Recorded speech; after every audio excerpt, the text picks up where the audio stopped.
Yeah, hi guys, this is Bakkappa. Welcome back to session on listeners in Selenium WebDriver.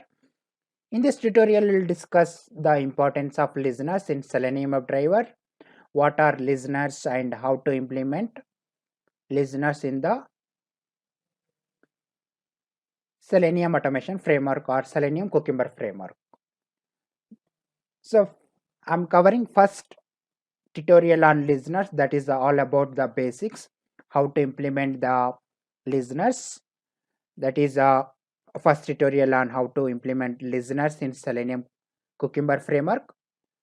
Then the next tutorial will be covering how to integrate your extend report with Selenium Cucumber framework using the listeners.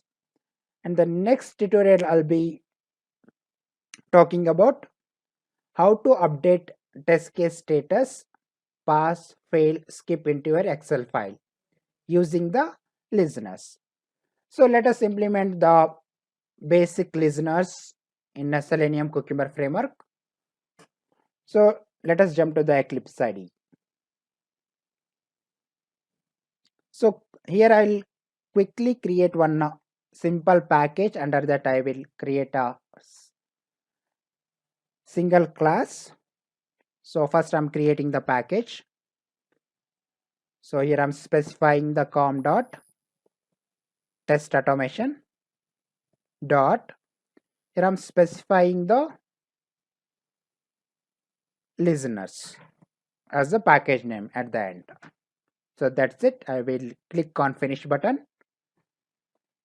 So under this particular package, I will create a simple class. So here I'm specifying the class name as itest listener impl. So we are implementing the itest listener interface in the itest listener impl class. So just I will click on finish button. So that's it. So this is our class. So what I will do is I will implement the itest listener class to the itest listener impl class. So here I'm using the implements. So here I'm typing itest listener. That's it.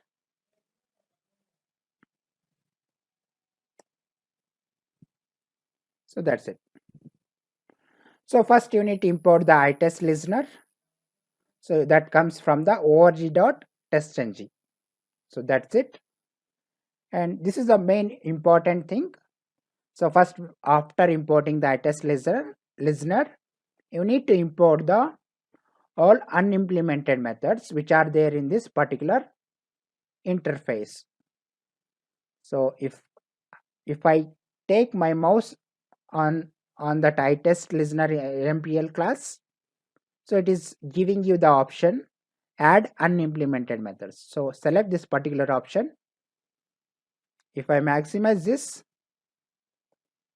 so there are many methods available in this particular interface, that is itest listener. So each of the method names itself tell us the functionality of each of the method. The first one is whatever you are going to write in this particular method, once your test execution started, so all the steps will be executed before executing any of the test case steps in your test script. So whatever you have specified here in this particular on test success, once the particular test case got executed properly, so this particular statement will be executed if you are written something. So we have another couple of method, that is on test failure. If the test fails, so sometimes you'll be taking the screenshot and you'll be capturing the all the exception details and all the stuffs. So those information you can implement in this particular on test failure. And this particular next method, what it does is on test skipped. Say for example, in many cases, some of the your Selenium test will be get skipped, right? So in that case, if got skipped, so what you have to do? So we'll be discussing couple of tutorials on listeners. So in our case, once test got skipped, we'll write skip status to the Excel file by using this listeners. So we'll implement simple method and we'll call in this particular on test skipped method. So this is on test fail with the within the percentage within the success percentage. So there is already inbuilt thing. So if we are saying one test is having 100%, if it crosses 75%, you want to pass it. So that logic you can implement in this particular method. So this is on start and on finish. So whatever writing in this particular on start method, this will be getting executed before starting any of the test cases in your framework. So in the same way, opposite to on start, it works the on finish. So after executing all your test cases, whatever you have written in this particular method, those statement will be get executed.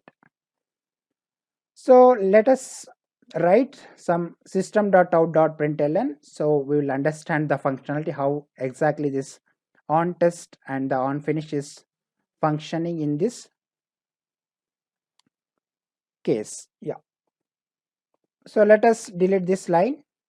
So here I'm writing system.out.println.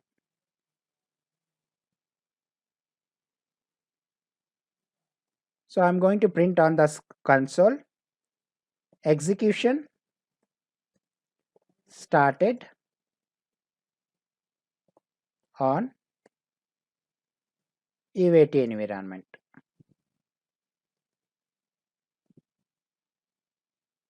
So that's it. In the same way, I will write same statement, but in the finish method, I will write execution got completed. So that's it.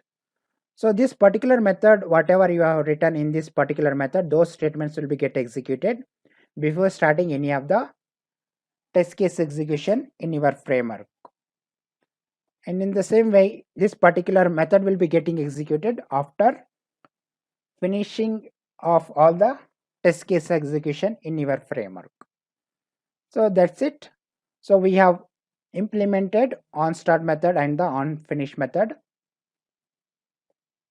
Then once our test case got passed, we will print something on the screen, that is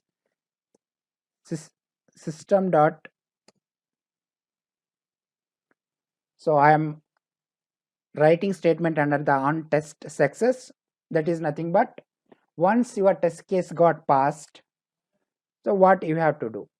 So in the coming tutorial, we'll discuss how to write pass status to the particular test case into the Excel file. So we will implement that method in the on test success. And if you want to write a test case status as a fail, so we need to implement the method in this particular method, that is on test failure. So what we'll do is here, just I will write pass. In the same way, I'll copy this and I'll paste it here. Here I'm writing skip. If the test case got skipped, so this particular message will be printing on the screen. So in the same way, I will write, sorry, this is not a skip, this is a fail. So I will write fail to the console. In the same way, I will copy this and I'll paste it here. So now I will write the skip statement to the on the console. So that's it. So let us execute one of the feature file, one of the test case, then we will observe the results, how it is going to impact on the console, because as of now we are using system.out.println. So this particular statement is going to print on the console. So if you want to listen to this particular listeners what you have implemented just now, so you need to mention the listeners tag in the test.ng file. So what you need to do, you go to the test.ng file, and here you need to implement the listeners tag. So under that you need to mention the where exactly your listeners are implemented. So let us write the listeners.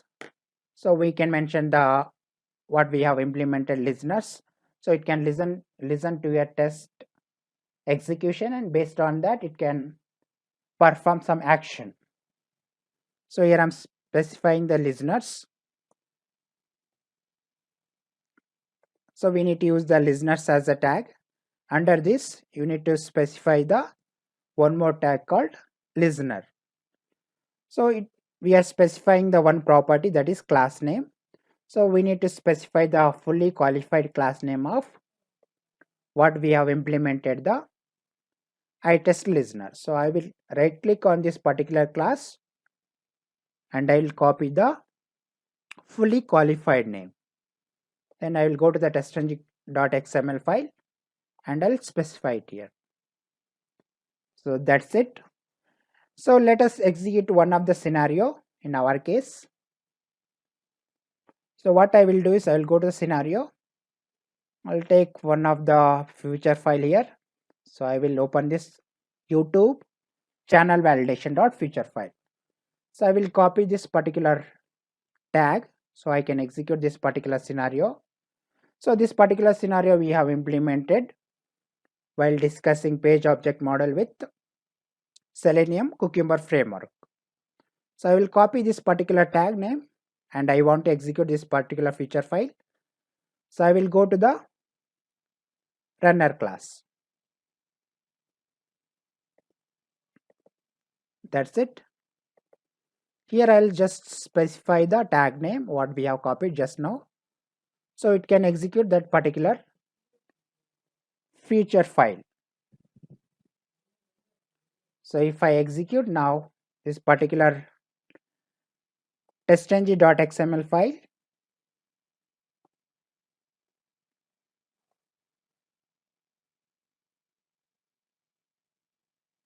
so it launches the web browser, and if I go to the output here, if I maximize this, if you look at here, execution started on UAT environment.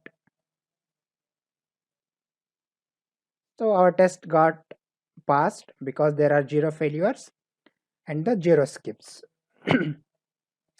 So if you look at here, first it is printed this particular statement, that is execution started on UAT environment. So before starting any test case execution, always it execute the on start method. So this particular message we have written here, so it will execute this particular statement whatever written in the on start method. If I go to the console again, at the end it should complete the execution, right? So the same statement is printed at the end after executing all the test scripts or scenarios. So as our test case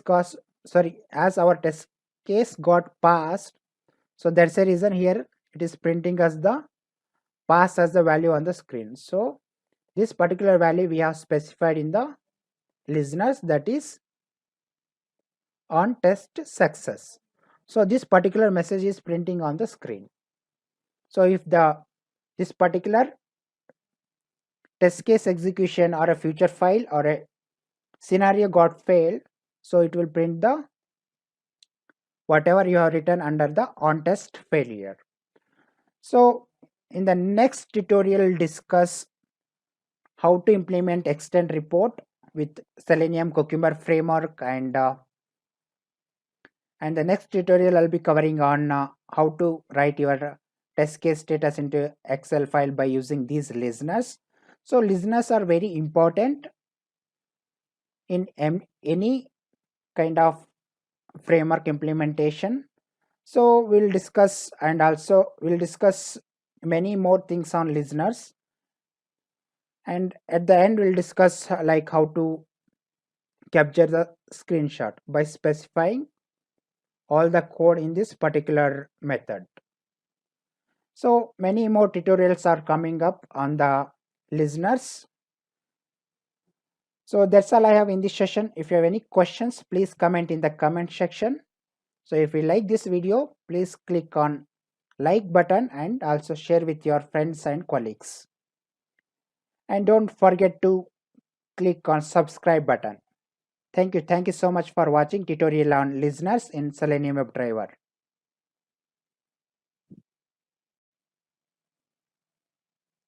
Hey, hi guys, this is Bakkappa.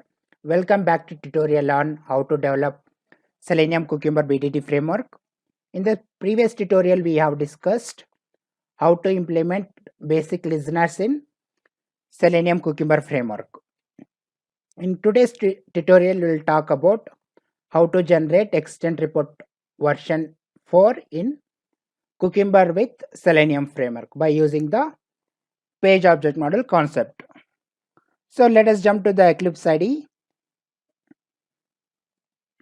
So before creating any of the classes, so I will open the pom.xml file. Let me mention you the what are the different jar files I'm using for generating the extent report. So if I go maximize this particular tab, so I'm using one dependency called extent reports and one more dependency I'm using, that is free marker. So these two dependency will help me in generating the extent report version 4 with Cucumber Selenium framework. So you need to mention these two dependencies. First one is extent reports version 4.0.6 and the free marker version of the jar file is 2.3.23. So that's it.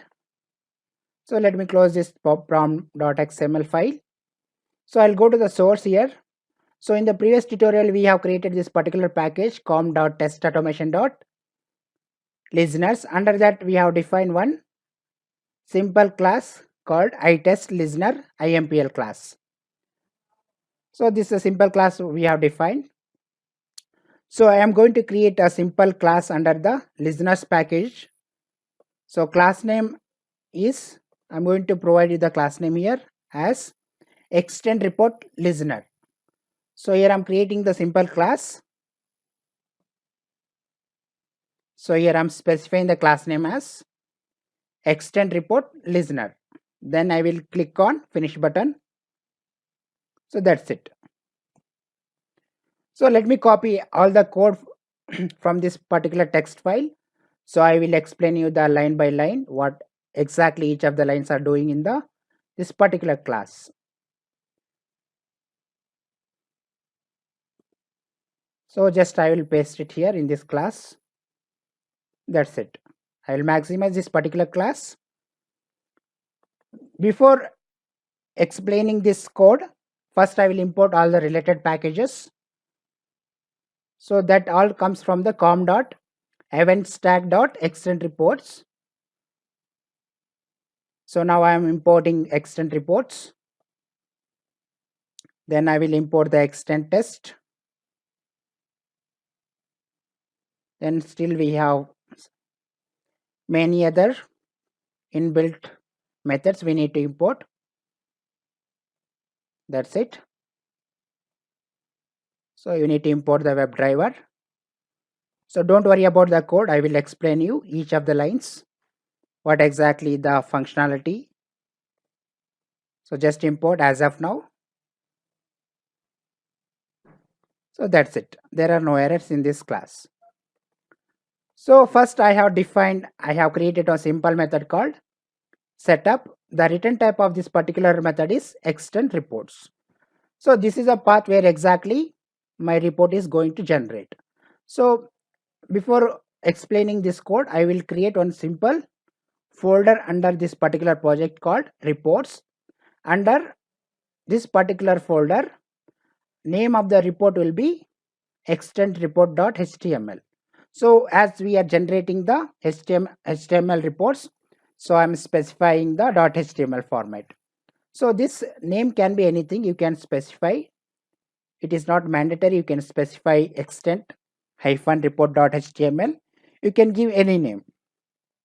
So let me create a simple folder under this particular project. So as I'm specifying dot, so it is refers to the current project. Under this, it is looking at the this particular folder.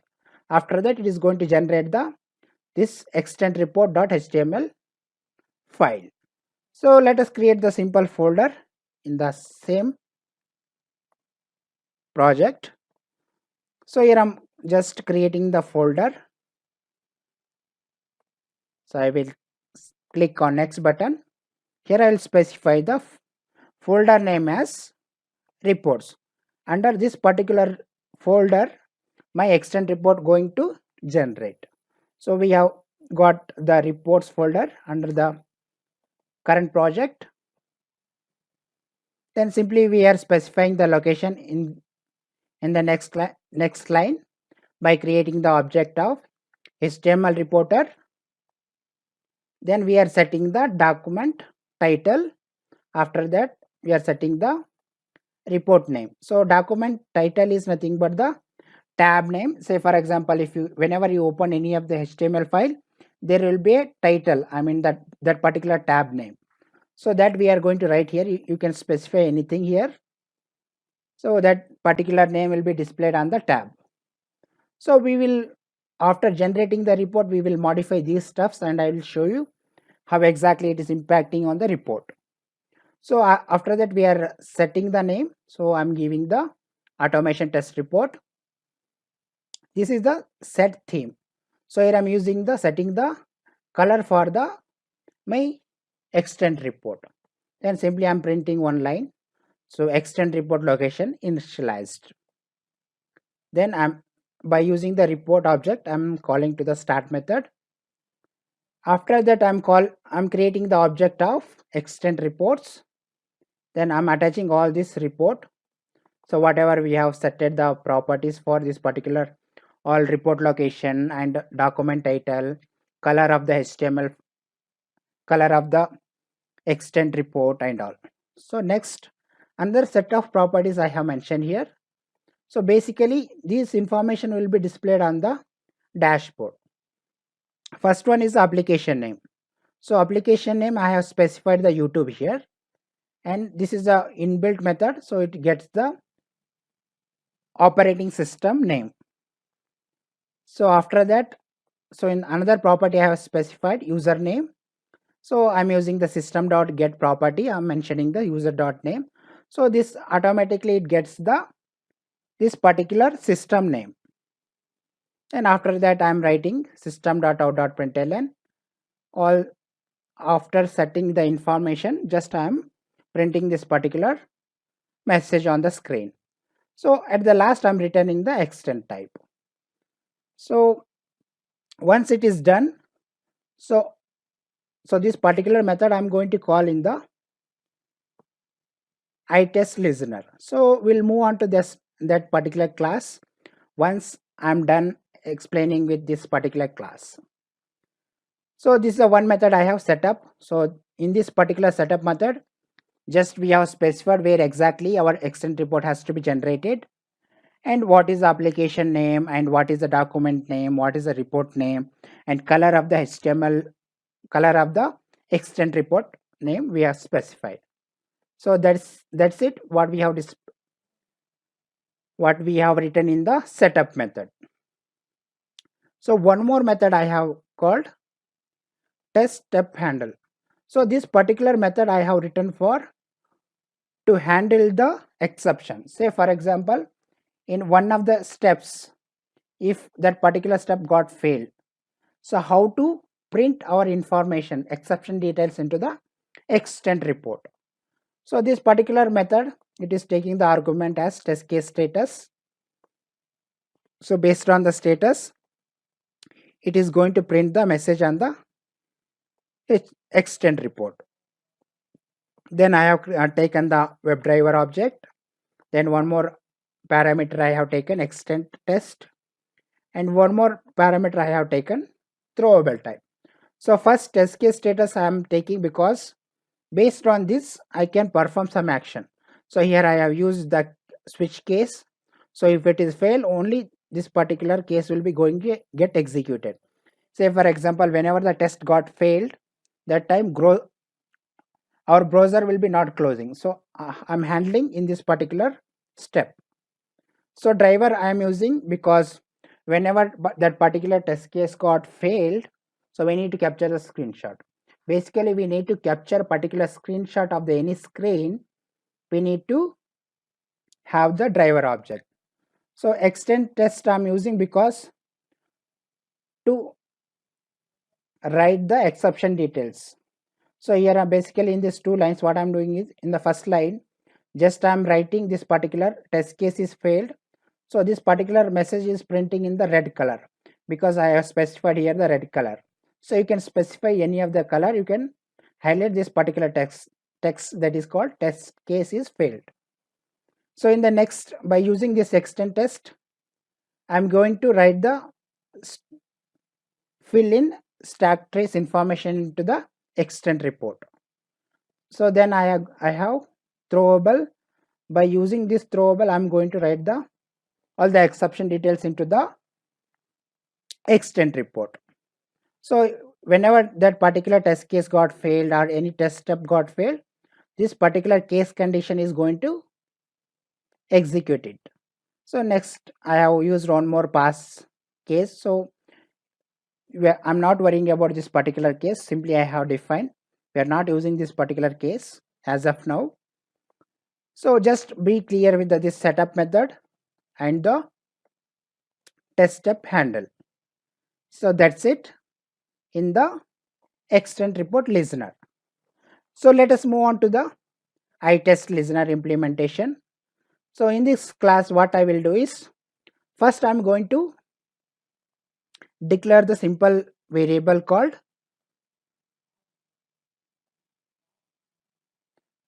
extent reports object in the iTest listener IMPL class. Then simply I will import all the related stuffs. So what I will do is in this particular class, so I'm going to inherit the properties of extent report listener. So I will copy this class name. I will inherit the properties by using the extend keyword. So that's it.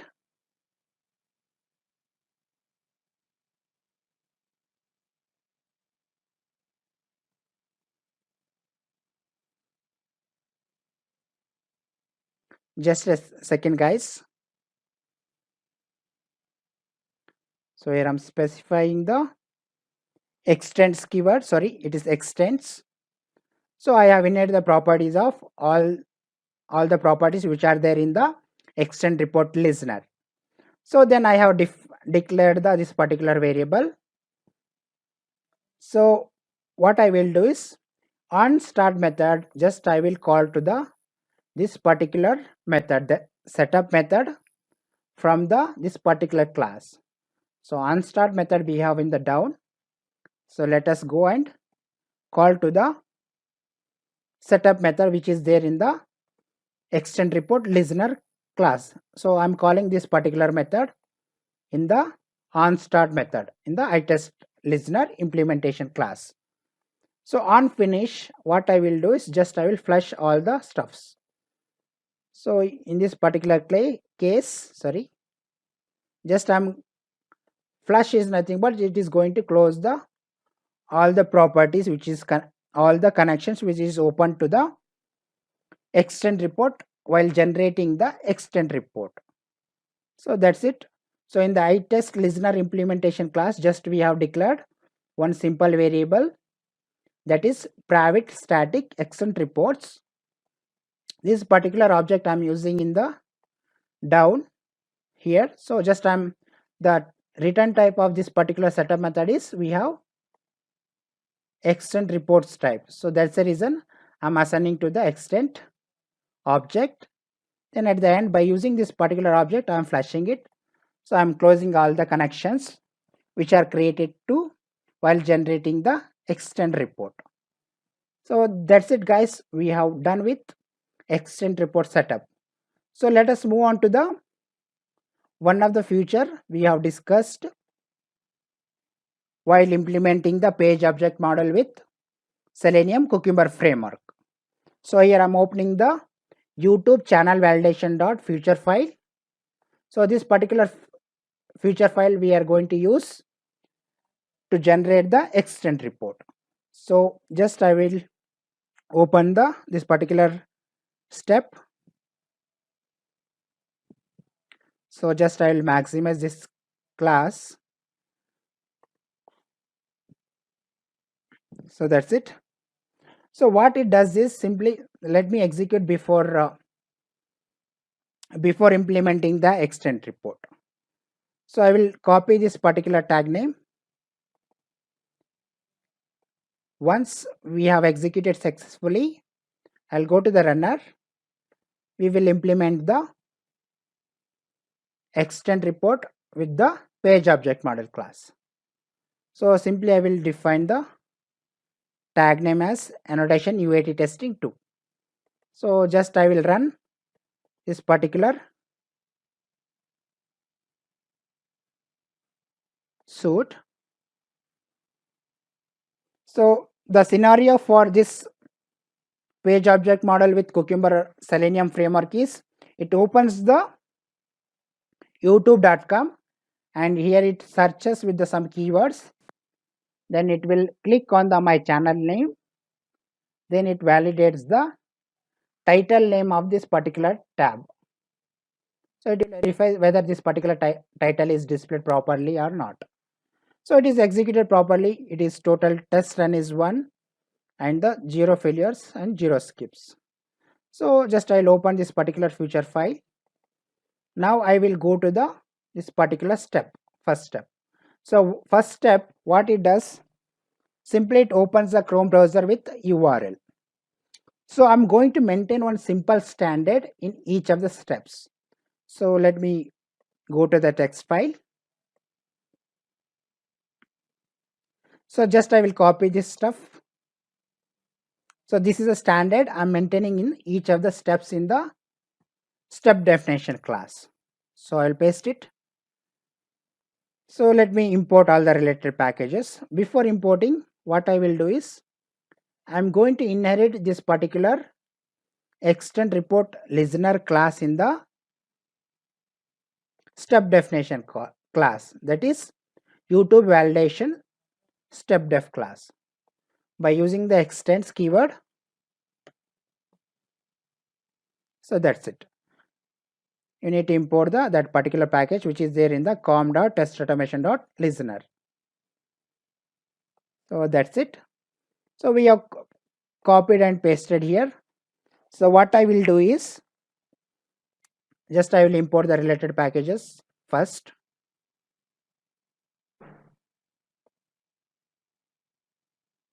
So you need to import from the com.eventstack.extend reports. So once it is done,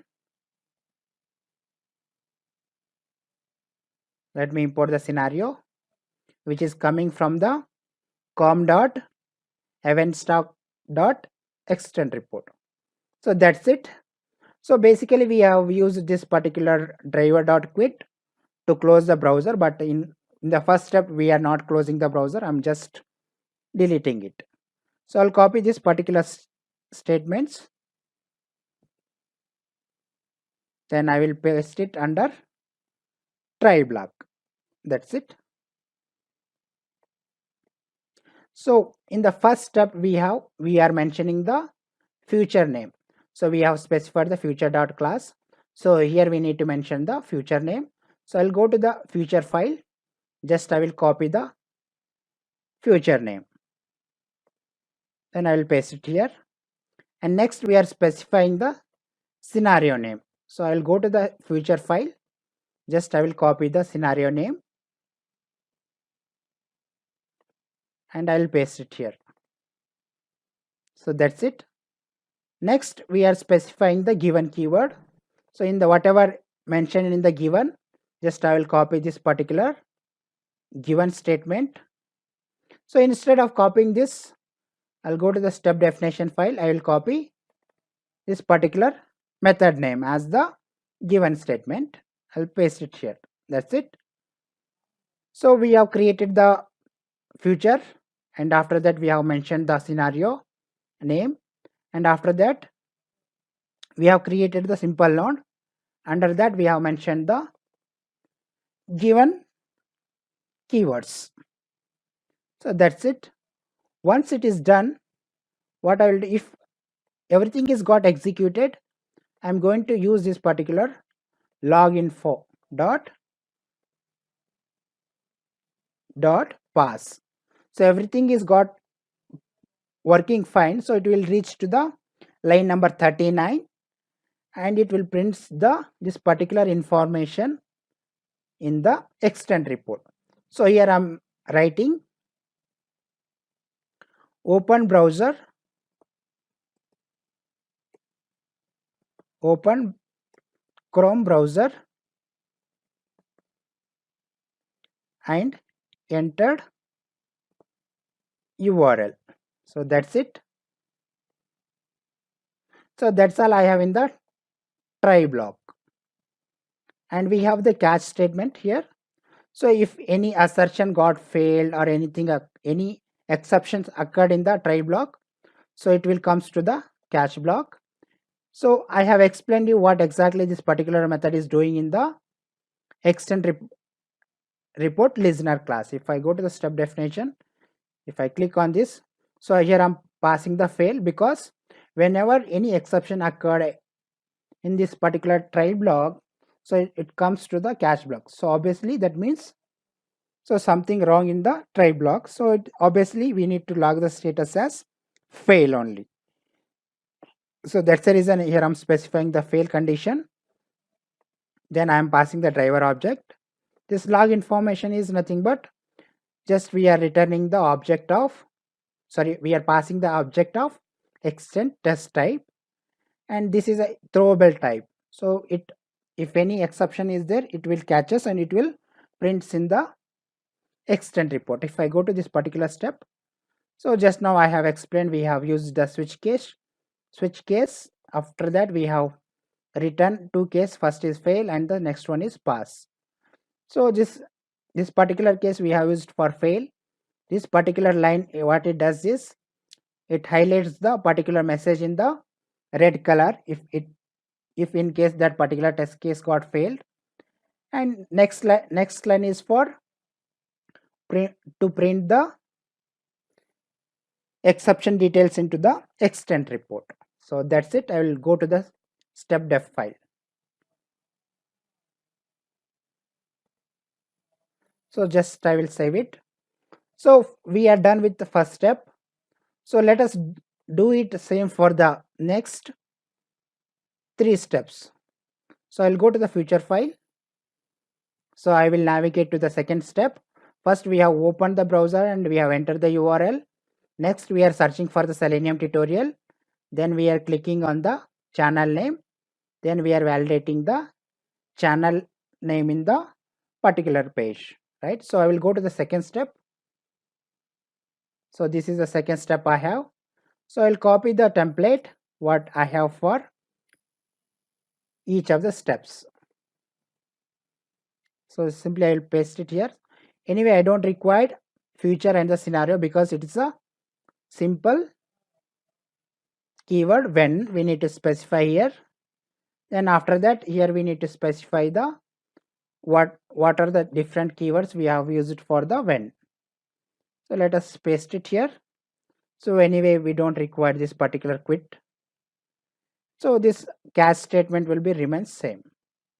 So I'll just cut this particular line and we are pasting in the try block. So that's it. I will use the log info. So basically this particular object we are using to log the information in the extent report. So here I'm saying the pass. So once these two lines got executed properly, so it is going to print this particular message in the extent report. So second step I have is search Selenium tutorial. So here I'm specifying searching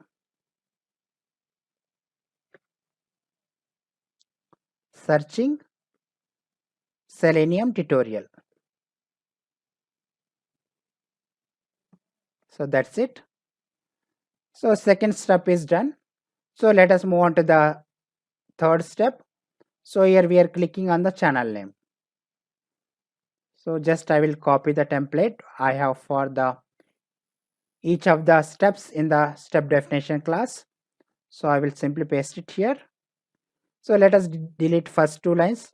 So first two lines are there for to create the future and to define the scenario. So as it is a one simple step, so we need to delete those.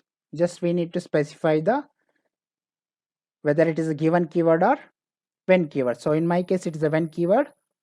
So then I will copy this particular, click on channel keywords and I will paste it here. Then I don't require this quit method also, just I will delete it. So let us cut this particular line and paste into the try block. Then simply I will write the information to the extent report log as a pass. So here you need to specify the string values.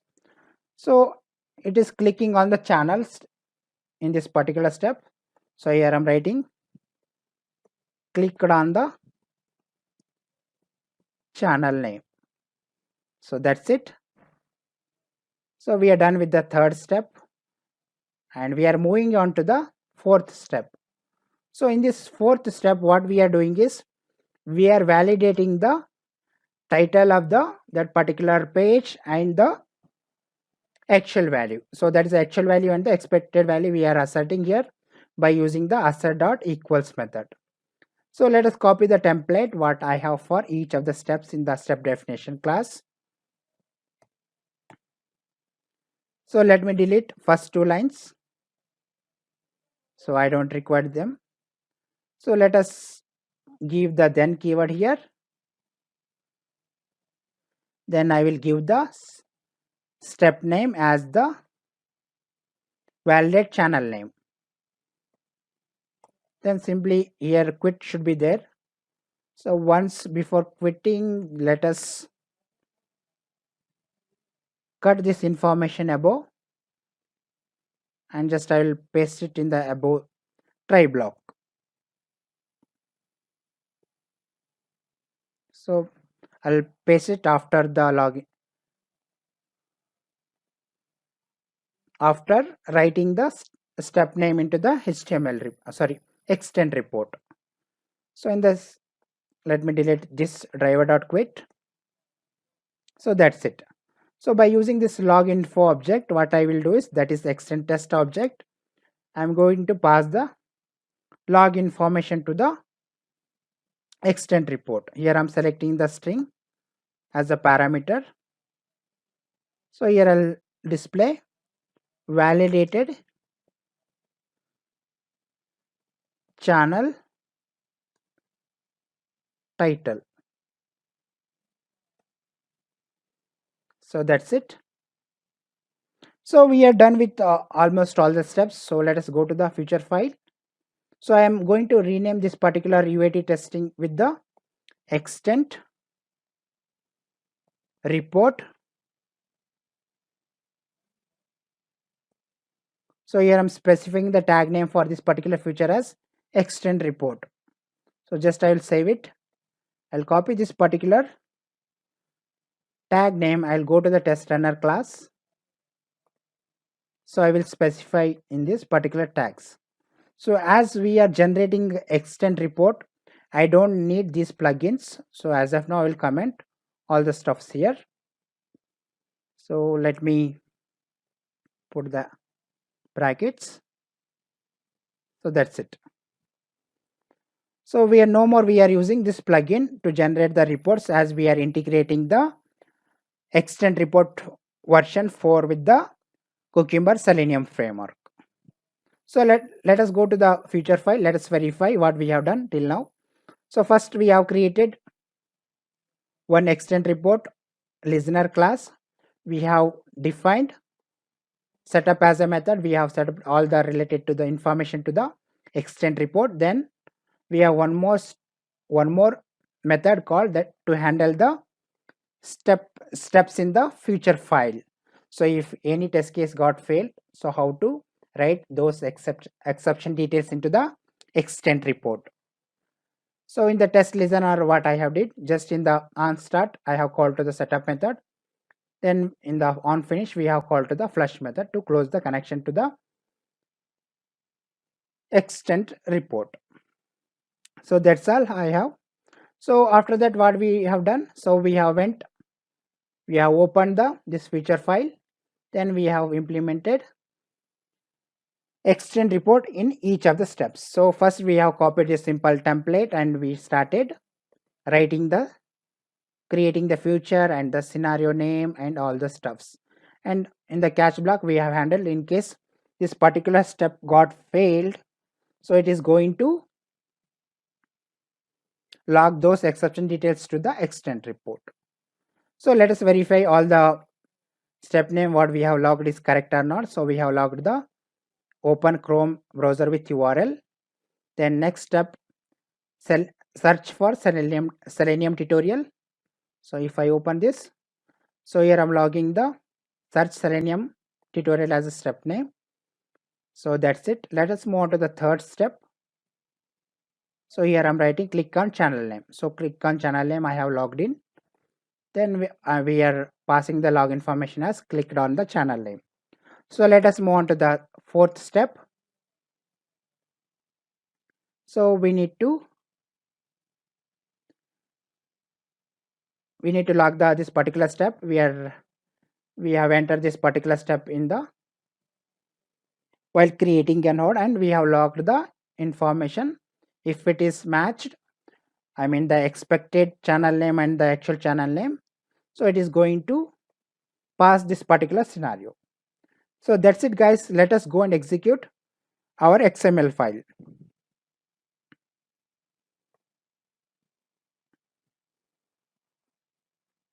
So first it is launching the web browser. Then it has to enter the search criteria. Then it has to click on the my channel name. Then it validates the title of the particular page. So it is got executed. So let us maximize this console. So we had total one scenario and it is executed 4 steps in that particular scenario. There are no failures. So let us, as of now, there is nothing in this particular reports folder. Just go and refresh this particular project. So just now it has created the extend-reports.html file. So if I open this particular report, so first it is displaying you this is a future name and this is a scenario I have. So these are the step names: open Chrome browser with URL and search Selenium tutorial, click on channel name, and the final step we have is validate channel name. And whatever we are using right in the log info, right? So let us maximize this. So whatever we are using log info.pass, right? So this particular information is printing on the down of the each of the steps, validated channel title. So same message I have written in I have passed in this particular method that is called pass. So those information are getting logged in this particular each of the below of the each steps. So if you look at here, this is the future tab, and this is the scenario tab, and this is the steps tab. So in the futures tab, it will display you the number of features got executed and number of features got failed. In the scenario tab also, here it will display you the number of scenarios are passed and number of scenarios are failed. The steps also, it displays you the number of steps passed and number of steps got failed. So that is the high level information you will get here. So let us go to the this particular icon. So in this particular dashboard, we see all the information. So here you will get the information like how many features and how many scenarios got logged and how many steps got executed. This is the start time and this is the end time. So here you will get the total time taken to execute all the scenarios or features. So if I go down here, so this is the information what we have provided in the extent report. So if I go to the extent report, so this is the application name I have specified here, so YouTube. So after that we have specified the operating system. So this operating system, so I'm getting the os.name, and the next parameter I have is username. So all these two information, it is displayed in the operating system as a Windows 10 and the username as a Bakkappa. So it automatically gets all the information from the system. So that's it. So let us execute multiple scenarios. What I will do is I'll go to this scenario file. I will copy this particular scenario multiple times. So as of now we have executed only one.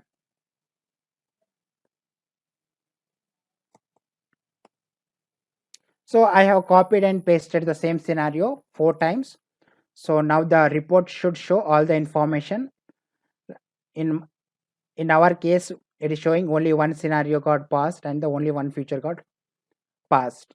So next time it has to show the all the information, like we are executing total 4 scenarios. So let us run the testng.xml file. For the first time it is running the first scenario.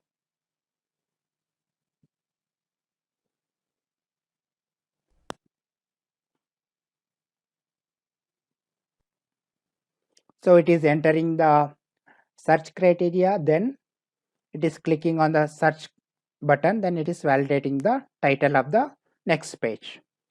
So first scenario got executed. So next second scenario is running.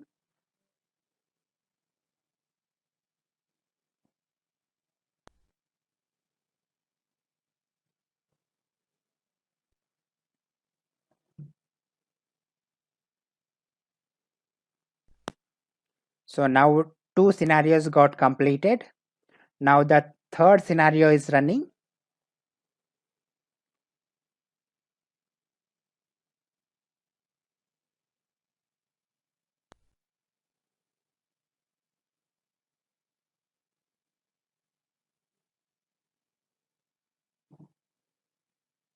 Now the third scenario is completed.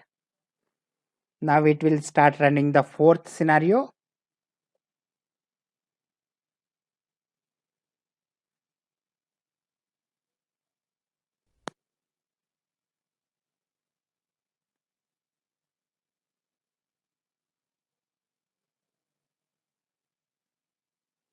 So now the fourth scenario execution is completed. So if you look at here in the console, so total executed 4 scenarios, and how many steps got executed? Total 16 steps, because in each of the steps we have 4 steps. So there are total test run is 1 and there are 0 failures. So let us go to the extent report. Let me refresh this particular folder. So if I opened here, so in the scenario tab, scenario, in this particular scenario, it is executed. Sorry guys. So this is a feature. So total features got executed is 4, because as we are creating the, in each of the scenario we are creating the future, so it is taking the count in the future. So it is showing the 4 future got passed. And if you look at here, total number of scenarios got passed is 4.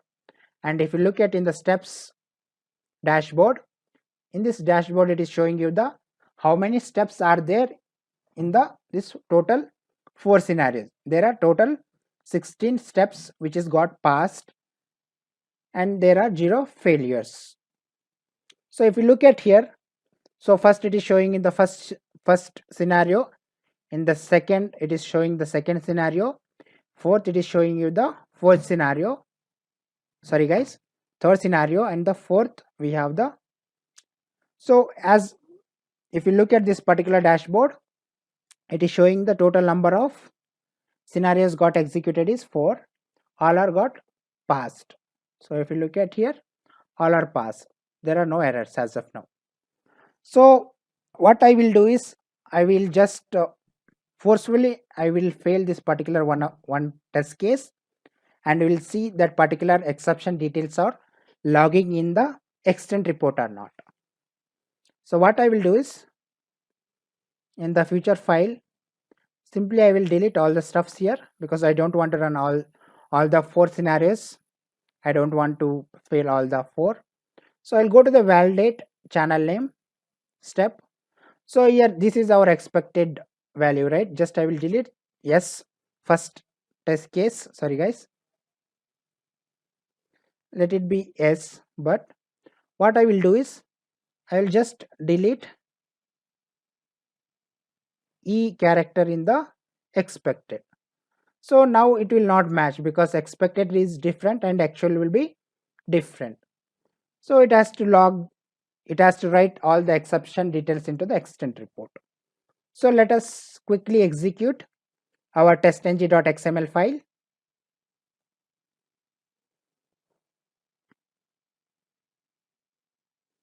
So it is launching the web browser, then it is going to enter the youtube.com.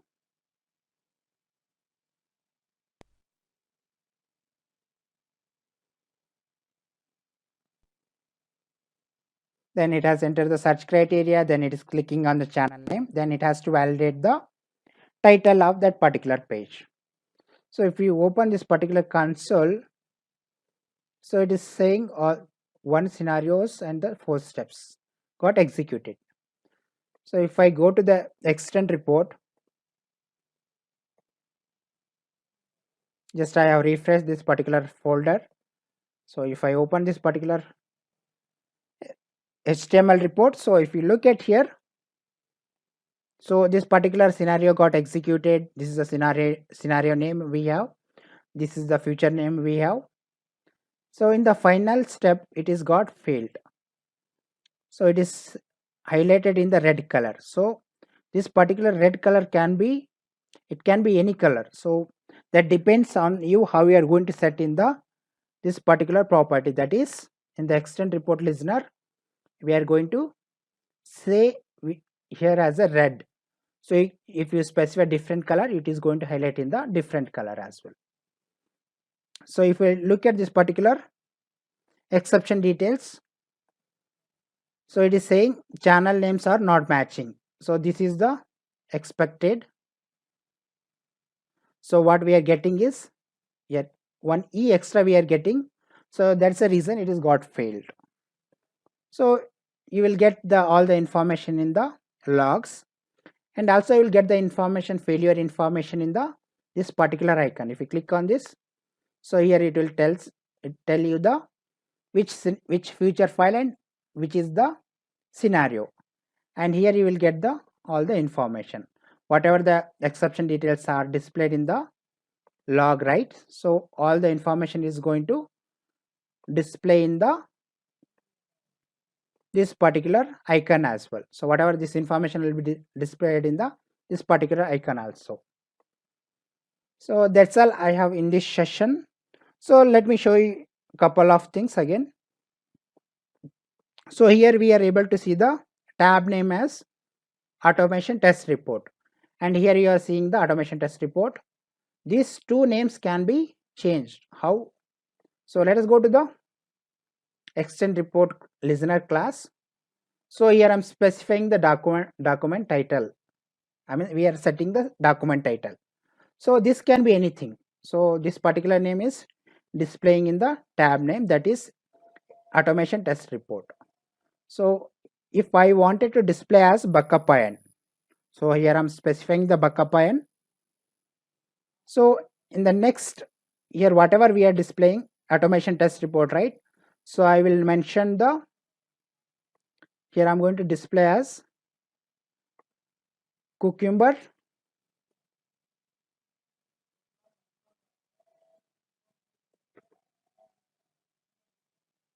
BDD automation report.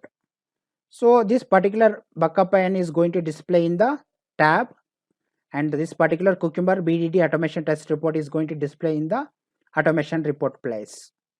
So if I execute this particular XML file now,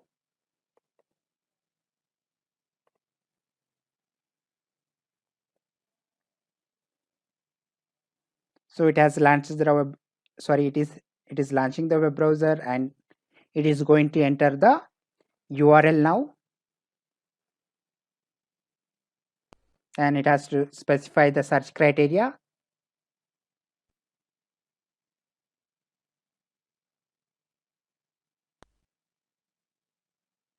And it is going to validate the stuffs over there. So if I refresh this particular reports folder, just I will open this particular HTML report. If you look at this particular tab name, so now it has displayed the Bakkappa. And if you look at this particular report name, so it is displaying you the cucumber BDD automation report. So that's how the settings will work in the extend report generation time. So one more is standard is nothing but I am going to change the, this time I am going to change the color of the this particular extend report. So now it is displaying in the standard format in the white screen. So if I wanted to make it as a dark, so what change you need to do is just you need to set the theme for the generating extend report. What I will do is I will select the dot dark. So it is going to generate as the report in the dark color. So if I execute this particular testng.xml file,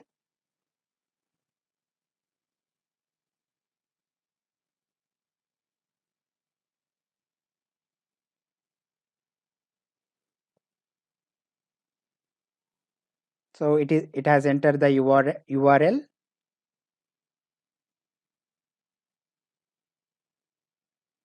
Then it has to specify the search criteria. Then it has to click on the search button.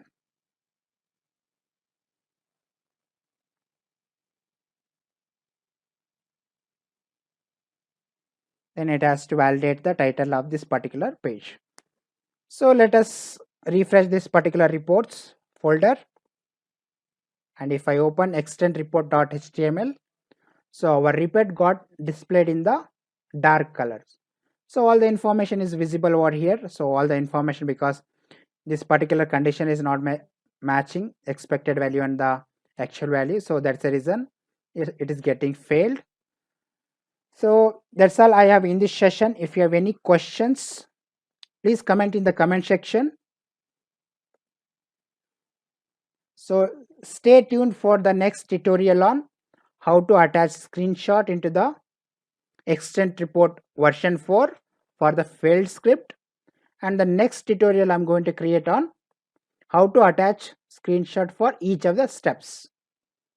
So if you have any questions or if you face any difficulties in doing this, please comment in the comment section.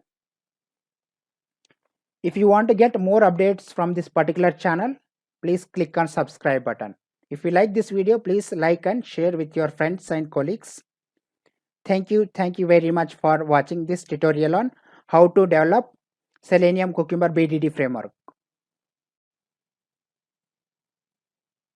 Yeah, hi guys, this is Bakkappa Chincholikar. Welcome back to tutorial on how to create Selenium Cucumber BDD framework. So in the today's tutorial, we will discuss how to attach screenshot into the extend report version 4 for the fail test script in Cucumber Selenium framework. In the previous tutorial, we have discussed how to generate extend report version 4 in Cucumber with Selenium framework by using the page object model concept. So before that, we have discussed how to implement the basic listeners in Selenium Cucumber framework. So let us jump to the today's tutorial. We'll discuss how to attach the screenshot into the extend report for the fail test scripts. So just I have jumped into the Eclipse IDE. So I will go to this particular package com.automation test.automation.listeners. Under this I will open the extend report listener class. So if I maximize this, so we have developed a simple test method, that is a simple method test step handle. So this particular method we are calling in the catch block. If I go to the one of the step definition file, so let me open the feature file first. So if I open this particular step definition class, so we are calling this particular test step handle method in each and every step. So what I'll be doing is, we are going to create a simple method in the extend report listener class, so that is going to capture the screenshot and it is going to attach into the extend report. So what I will do is, so here I'm going to create the two methods. So first one is how to capture the screenshot. So let me just copy this particular code, then I will explain you what exactly these two methods are doing. So just I have copied.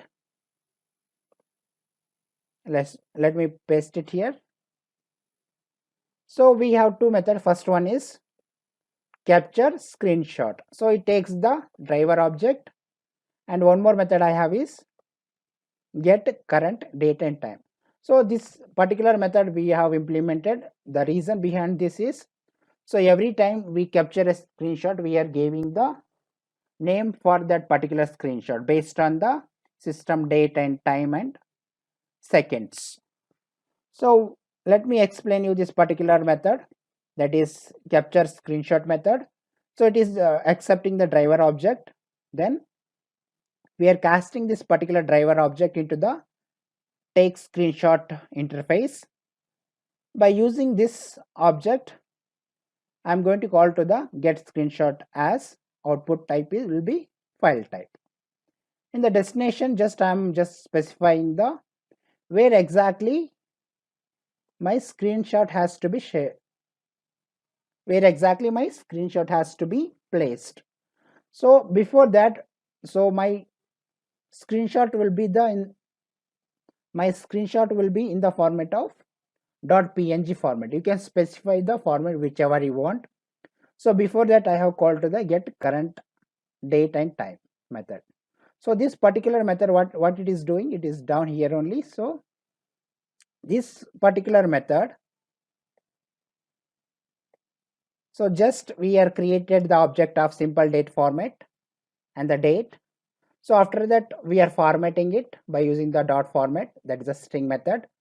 So we are getting the date in this particular format.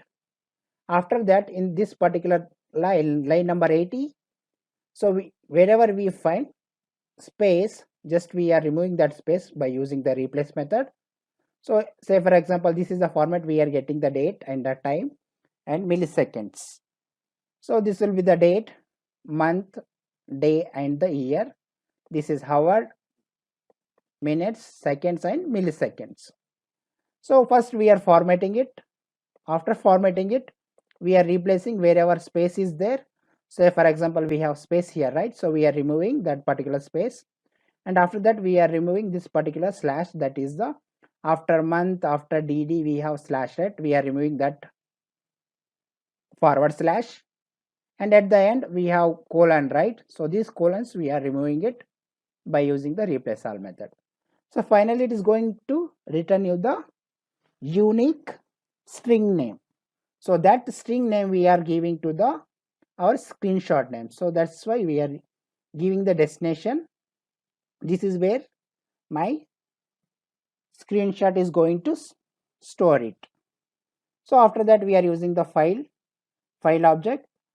Under the file we are passing the where exactly my screenshot is exist. Then we are copying it from source to the destination target. So basically this particular SRC will be holding the screenshot. So in this line number 70, so just I'm copying SRC to the destination. So in the line number 70, just we are copying the screenshot to the source to the target location. Then finally it is returning me the where exactly my screenshot got stored. So this is where my screenshot is getting stored. This is a simple method we have. First one is for it accepts the driver object, then it returns you the capture screenshot name with the location. Then next method I have is just get current date and time. So it returns you the unique number, so that I'm specifying it for the any of the screenshot. So that's it. So we have implemented two methods in the extend report listener class. So total we have first one is setup method, and second method we have step handle method, test step handle method. Third method we have is capture screenshot. Then the fourth method I have is get current date and time. So that's it. So I'm going to call this particular method in the test step handle method. So if you go to this particular method, test step handle method, so we are getting the test case status. If it is fail, we are going to write all the information, I mean exception details, into the extent report in this case, right? So here what I will do is simply I'll copy these two lines from my text file. Just I'm copying these 4 lines of code. Just I'm pasting into the this under fail case. So that's it. If you look at here, so I have used the extent report reference variable dot. So this is a inbuilt method what we have in extent report. After that we need to provide you the path where exactly that particular screenshot exists, so that it can attach that particular screenshot to the extent report. So let us save this program, and we will go ahead and we will execute the one of the same future file. So as we have specified in the test runner, so I'll go to the test runner class. So already we have specified in the previous tutorial. So in the previous tutorial what we have done, so if I go to the last step, validate channel name.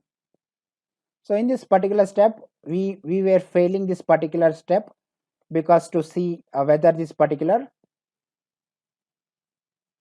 step is logging the exception details into the extent report or not. So forcefully we have deleted here E at the end. We have deleted one single character E, so it was getting failed. So in this case also we do not have any E here, so it will get failed.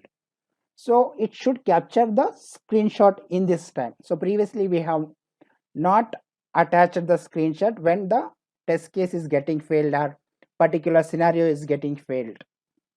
So if I execute this particular testng.xml file,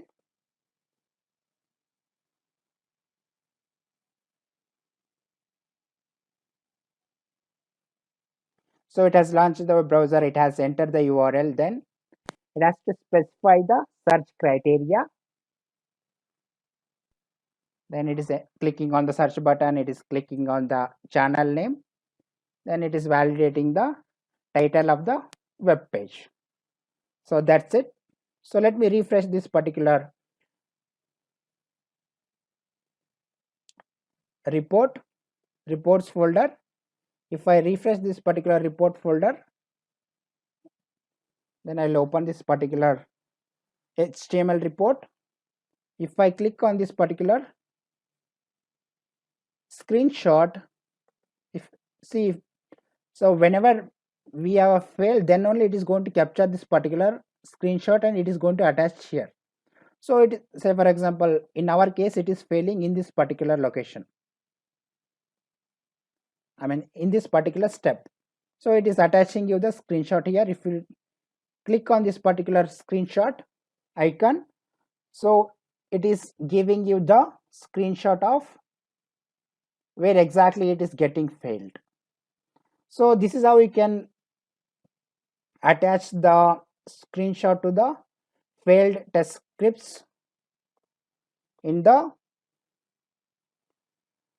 Cucumber Selenium framework. If you have any questions, please comment in the comment section. If you want to get more updates from this particular channel, please click on subscribe button. If you like this particular video, please click on like button and share with your friends and colleagues. So next tutorial will be on how to attach screenshot into extend report version 4 for each steps in Cucumber Selenium framework. Thank you very much for watching this tutorial on how to develop Selenium Cucumber BDD framework.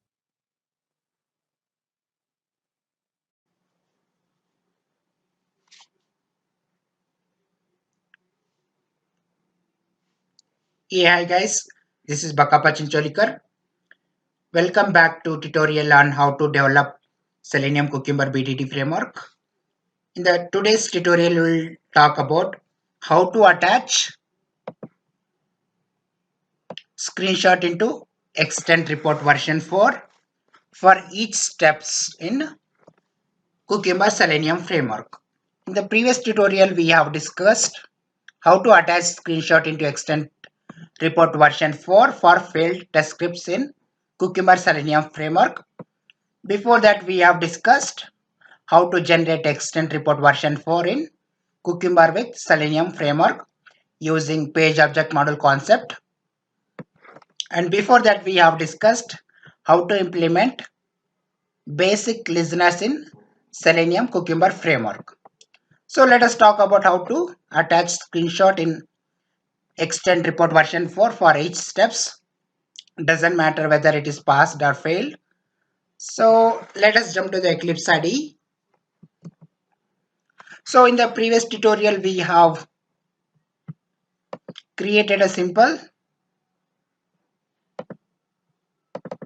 two methods that create the screenshot and it attaches to the extend report. So if I open this particular class under com.testautomation.listeners, so I have opened extend report listener.java file. So if I open this file, so we have implemented these two methods. First method is for capturing the screenshot and it places in the somewhere in the system. So that depends on the destination what we are specifying the path to store the screenshot. Then finally it is returning you the destination. So where exactly your screenshot exists with the screenshot name. So this particular method is going to return us the unique number based on the month, date, year, hour, minutes, seconds and milliseconds. So this particular method we have called in the test step handle method. So we have called that particular method in this try block, try and catch block. So we need to pass the driver to this particular capture screenshot and it captures and it will returns you the path where exactly that particular screenshot exists. So that's it. So today's tutorial will discuss how to add the screenshot for each steps. So let me open this particular feature file, YouTube channel validation.feature file. So let me navigate to the each step and we will discuss how to attach the screenshot for each step. So first I'm navigating to the open Chrome browser with URL. So if I navigate to this particular method, so what you need to do after writing a log into the extent report, this particular log we are writing into the extent report called open Chrome browser and enter the URL. So after that I wanted to take the screenshot. What I need to do is I'll use this particular log info reference variable. Then I will call to the one inbuilt method called add screenshot. So here you are getting screen capture from path, you are getting from basic 64 string you are getting. So here I'm selecting the third method. So add screen capture from path. So it is accepting the argument as image path. So I will select that particular method. Then here I'm going to call to the method which is there in the extend report listener class. So if I go down here, we had implemented in the previous tutorial this particular method. So it takes the driver object and it returns you the screenshot where exactly exists with the unique name.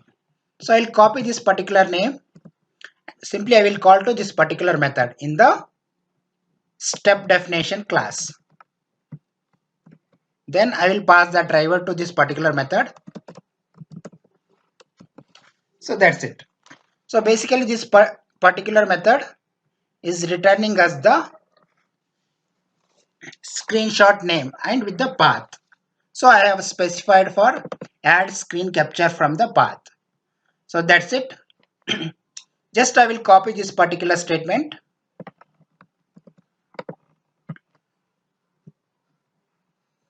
Let us navigate to the second step.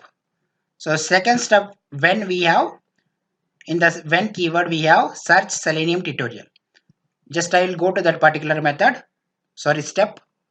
So after writing a log to the extent report, I'm going to call to the same method what we have written in the first step. Just I copied and pasted this particular line. So let us do it same for the next two steps. So I'm navigating to the third step and I'm just pasting it here. In the same way I will go to the step number 4, that is then. So before quitting the browser, so after writing a logs to the extent report version 4, so just simply I will paste it here. So that's it, done. So let us execute this program. So as we are in the test runner, we are pointing to the annotation that is at extent report tag. So we have same name in the future file as well. So let us go and execute testng.xml file. So this time it has to capture the screenshot for each of the steps. So irrespective of the failure or whether it is passed or failed.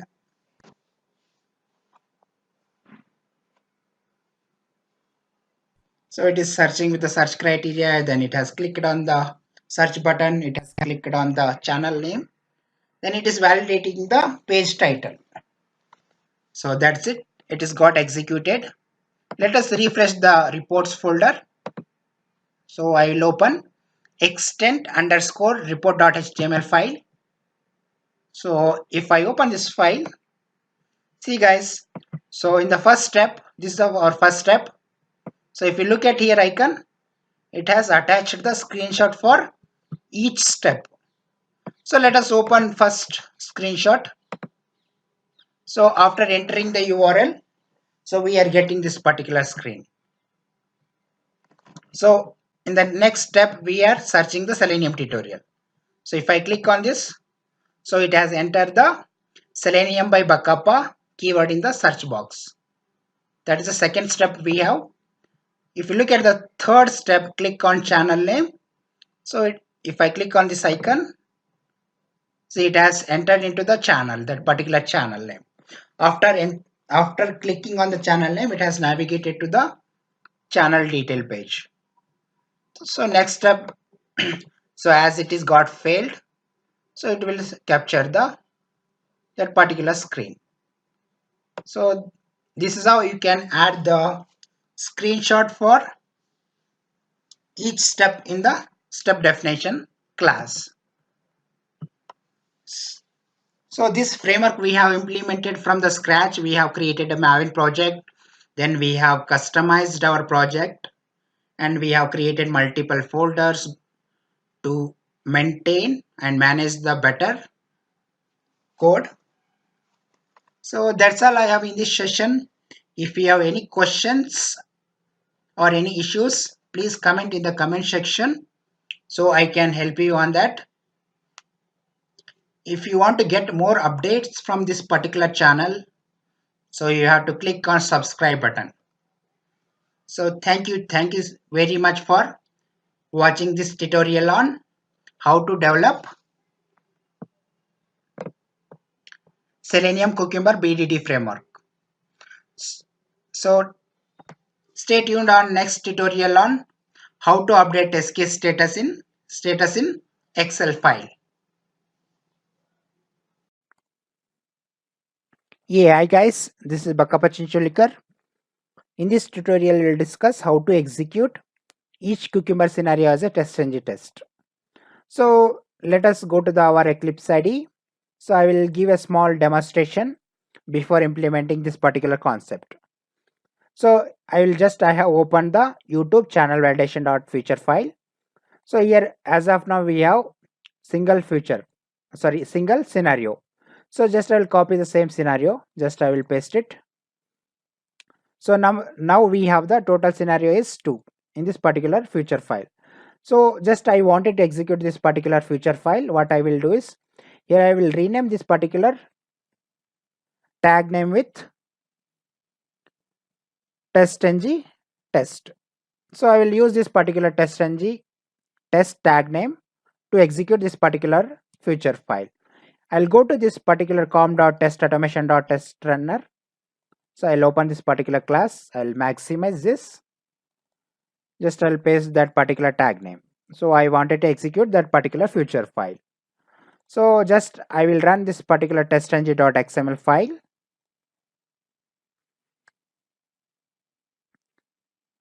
So now the first scenario is getting executed.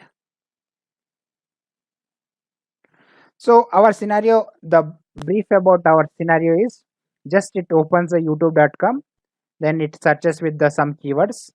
So in our case we are searching Selenium by Bakkappa, then it will click on the search button. Once we got the result, it will click on the my channel name, then it navigates to that particular channel and it validates the title of that particular web page.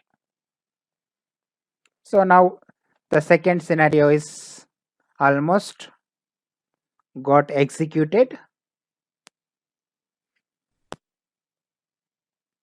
So let's move to our results. Just I will maximize this console. So if you look at here, total test run is only 1. So even though we are running 2 scenarios here. So if I go to the console again, total test run is only 1, it is showing, right? So it should show us as a 2. So how to implement that particular concept or particular thing, so we will discuss now. So if you look at here, it is showing here it has a 2 scenarios got executed and total number of steps it is displayed here. So this doesn't matter. So I wanted to execute each scenario as a test-ng test, and it should display me the proper code in this particular in the automation test report. So let us begin how to implement this particular concept, how to execute each cucumber scenario as a test-ng test. So we have already jar files dependencies in the pom.xml file. Let me open the pom.xml file. So what we need to do is, let me search one of this particular jar file. So here I'm going to change 4 jar files. Already we have these jar files in the pom.xml file. So instead of this particular info.cukes, you need to write it as a io.cucumber. So let me search one of the jar file here, Maven dependency. So if I search in this particular pom.xml file, already we have jar file. But here group ID, if you look at here, we have is info.cukes. So we need to write it as a io.cucumber. So in the same way, maybe this version maybe differs, it doesn't matter. So in the same way, we have 4 dependencies. If I search cucumber test.ng, so already that particular jar file is there. So already this jar file we have version of 1.2.5. So if you look at here group ID, we have the value is info.cukes. Let me search another dependency, third dependency, cucumber pico container. If I search this particular dependency in the pom.xml file, so we have the version is 1.2.5, but here we have 4.2.0. It doesn't matter, just the major change you need to do is you need to replace all info.cukes to the, you need to replace it as a io.cucumber. So that's all. In the same way, I have last dependency is cucumber jvm dependency. If I search this particular jar file, this is also exist in our pom.xml file. So let me comment one by one each of the jar files. So first I'm going to comment cucumber cucumber hyphen java dependency from the pom.xml. Just I'm searching for that particular dependency here. So here we have already this particular dependency. Just I'm commenting this particular dependency. So let me comment another 3 dependencies. So second we have is cucumber test.ng.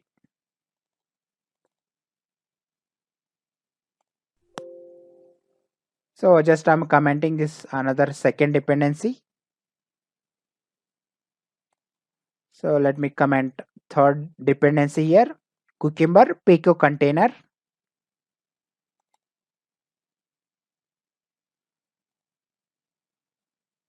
So let me copy one more time. So that's it. So just I'm commenting third dependency, that is cucumber pico container. Fourth dependency I have is cucumber jvm deps. So that is nothing but dependency. So let me comment this particular dependency as well. So that's it. We have commented 4 dependencies. So let me copy this particular all 4 dependency. I will paste it in the my pom.xml. So that's it. So this is it from the point of changing in the dependencies. So rest you need to work in the testrunner.java file. So first part is completed. So we have made changes our jar files into the info.cukes into the io.cucumber, and we have made some jar file versions change also. So in this particular cucumber test runner file, what you need to do is, I will go to the data provider. Here you will get the error in the data provider and the test as well. So what you need to do is, just I will comment this particular line, then I will copy till. So here I need to return because the return type of this particular method is object type. So what I will do is, here I'm using this particular reference variable dot, instead of providing the futures, what I will do is, here I'm going to call to the one method called provide scenarios. So that's it. So previously in this particular data provider method, we are providing the futures. So now this time what I am doing is, just I am providing the scenarios so that it can run each scenario as a test-ng test. So this is a small change in the annotation data provider. And the next change you need to do in the test. So what you need to do is, here you need to pass one more parameter for this particular test method, that is name of the method is future here. So here I'm adding one more parameter to this particular method. So the name of the parameter is pickle event wrapper. So here I'm writing pickle event wrapper. So here I'm just specifying the reference variable as event wrapper. So that's it. I will comment this particular line as well, because we don't need, because here we are getting the futures, but in this case we are providing the scenarios.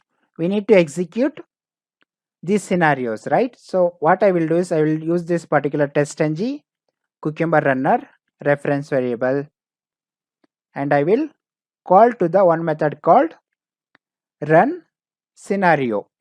If you look at this particular method, it is accepting the pickle event as the type of argument. If I select this particular method, we need to pass the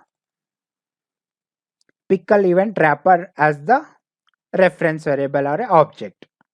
So what I will do is, as we have passed the pickle event wrapper parameter to this particular method, I will copy this particular reference variable and I will paste it here. By using this reference variable, what I will do is, I am going to call one method called get pickle event. So that's it. So here we have did only small change. First we have commented this particular line. Instead of futures, we are getting the scenarios. We are providing the scenarios to the respective test, that is called this particular test. So in this particular test, what we have done is, just we have added this particular parameter. By using this reference variable, I am passing to the run scenarios method as a event. So that's it, very simple.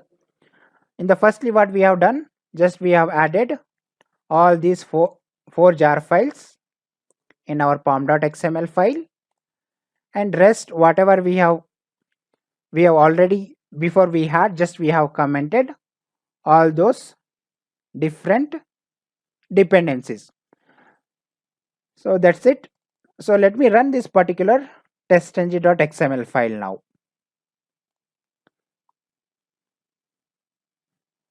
So now the first scenario is getting executed.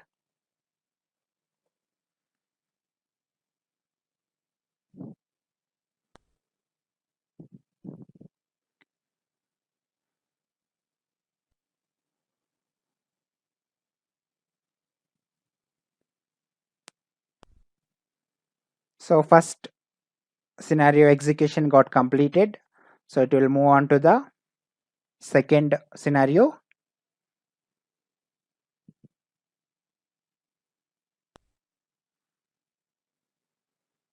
So now it will enter the search criteria, then it will click on search button, then in the result page it will click on the channel name, and here it verifies the title of the tab, then simply it closes the browser. So if I maximize this console, if you look at here, total test run is 2. Before it was showing you as a only 1. So that's the main change.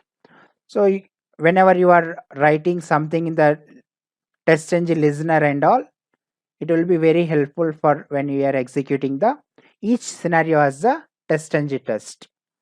And rest report will be same it will show you the number of scenarios got executed and number of steps got executed here. So this is a main change we have done. So that's all I have in this session. If you have any questions, please comment in the comment section. If you have any queries, you can directly drop me an email.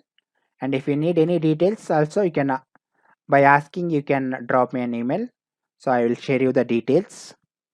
So stay tuned for the next tutorials on how to develop Selenium Cucumber framework. Thank you very much for watching this tutorial on how to develop Selenium Cucumber framework.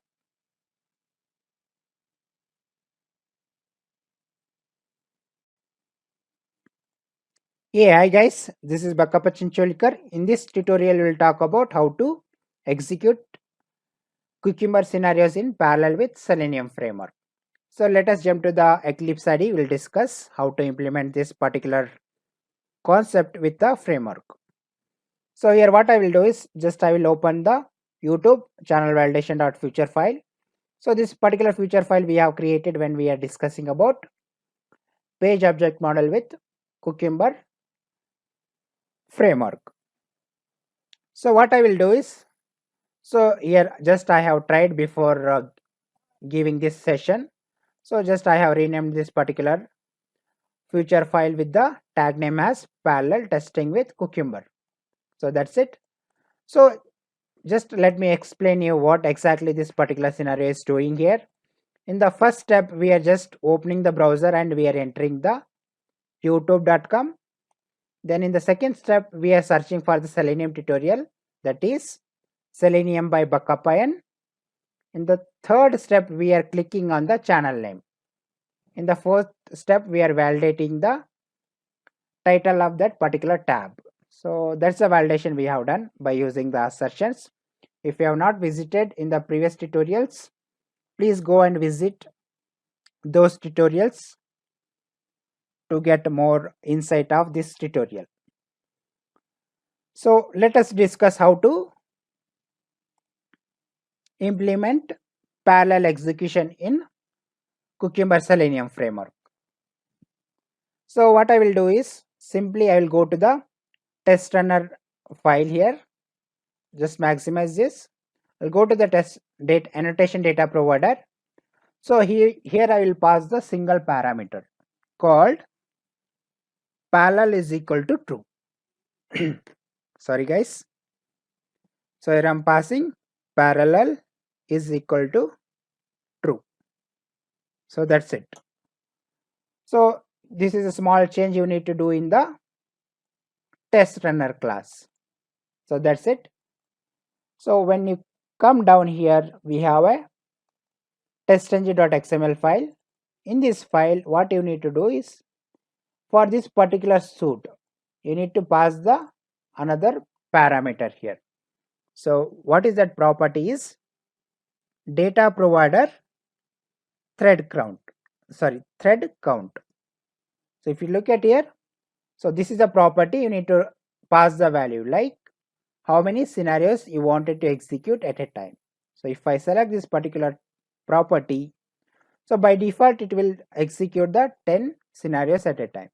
So you can specify it, you can customize it. So in my case, I wanted to execute 2 scenarios at a time. So let us go to our feature file. So as we have only total 2 scenarios in this particular feature file, what I will do in this particular feature file is just I will copy the same scenarios. I will paste it one more time. So now we have total 4 scenarios. So at a time, in the first execution, it will launch the browser, 2 browsers, and it will execute this first 2 scenarios. In the next time, in the next iteration, it will execute the next 2 scenarios. So let us take this particular tag name and go to the test runner file here. So I'll specify this particular tag name here. So that's it. So now our suit is ready to run. So let me execute the testng.xml file here. So if I execute testng suite, so if you observe here, it is launching the two browsers at a time. So we have passed in the testng.xml file as the 2 as a count for the data provider thread count. So it depends on the value what you have specified in that particular property. So now it is running the first iteration. So first two scenarios got executed. If you look at here, it is executing the next two scenarios. That is scenario third and the scenario fourth is getting executed now.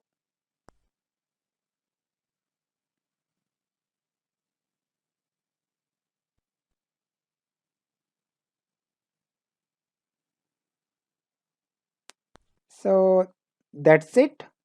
So we will add another set of scenarios and we will try to execute it one more time. So if I maximize this particular console, if you look at here, total test run is 4 and there are 0 failures and the 0 skips. So let us add a few more scenarios in this particular feature file. So now we have 4 scenarios. Let me copy all the 4 scenarios and it will become now 8 scenarios. So that's it. Let me copy another 2 scenarios. So total it will become 10 scenarios.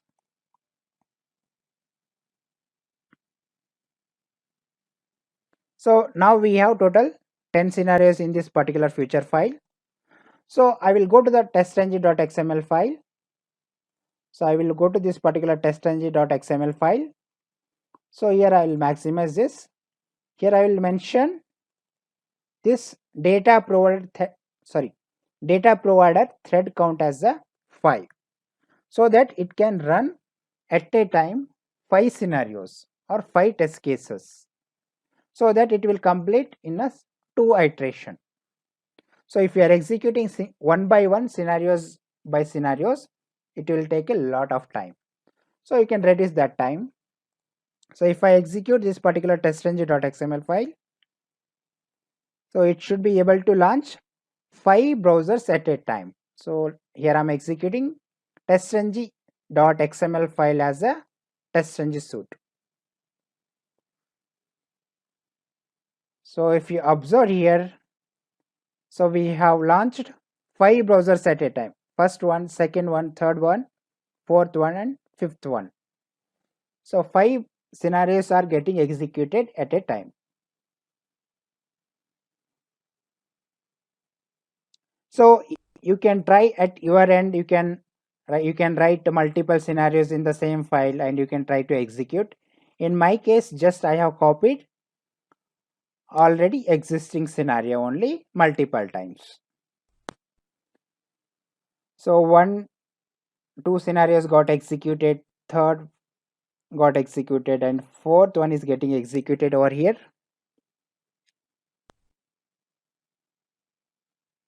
So now if you look at here now, total browsers visible is total 5. So first iteration is completed. The second iteration is in execution is in progress. Now if you look at here, another 5 browsers got opened. So let's wait for the execution to be completed. Then we will see the result. So total test run should be 10 because we have mentioned the 10 scenarios in that particular feature file.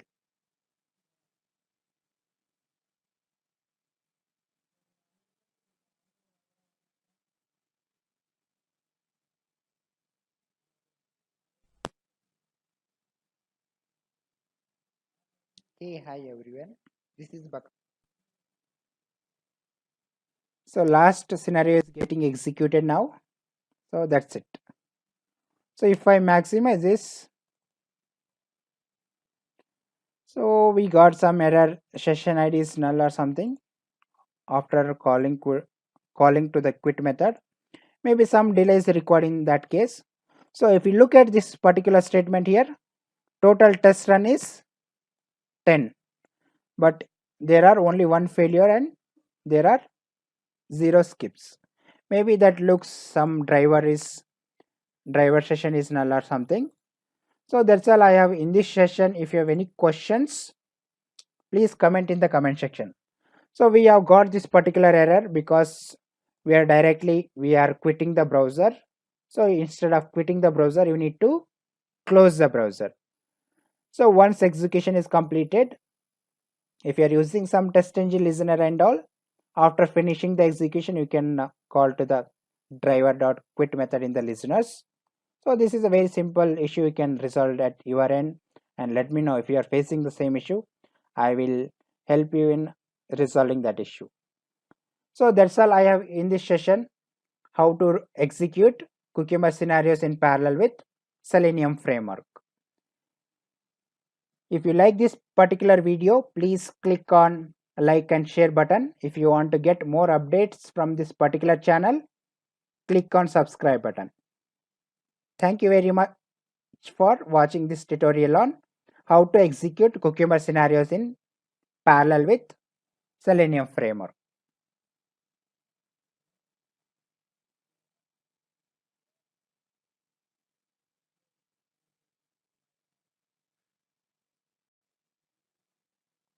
Hey, hi guys, this is Bakkappa.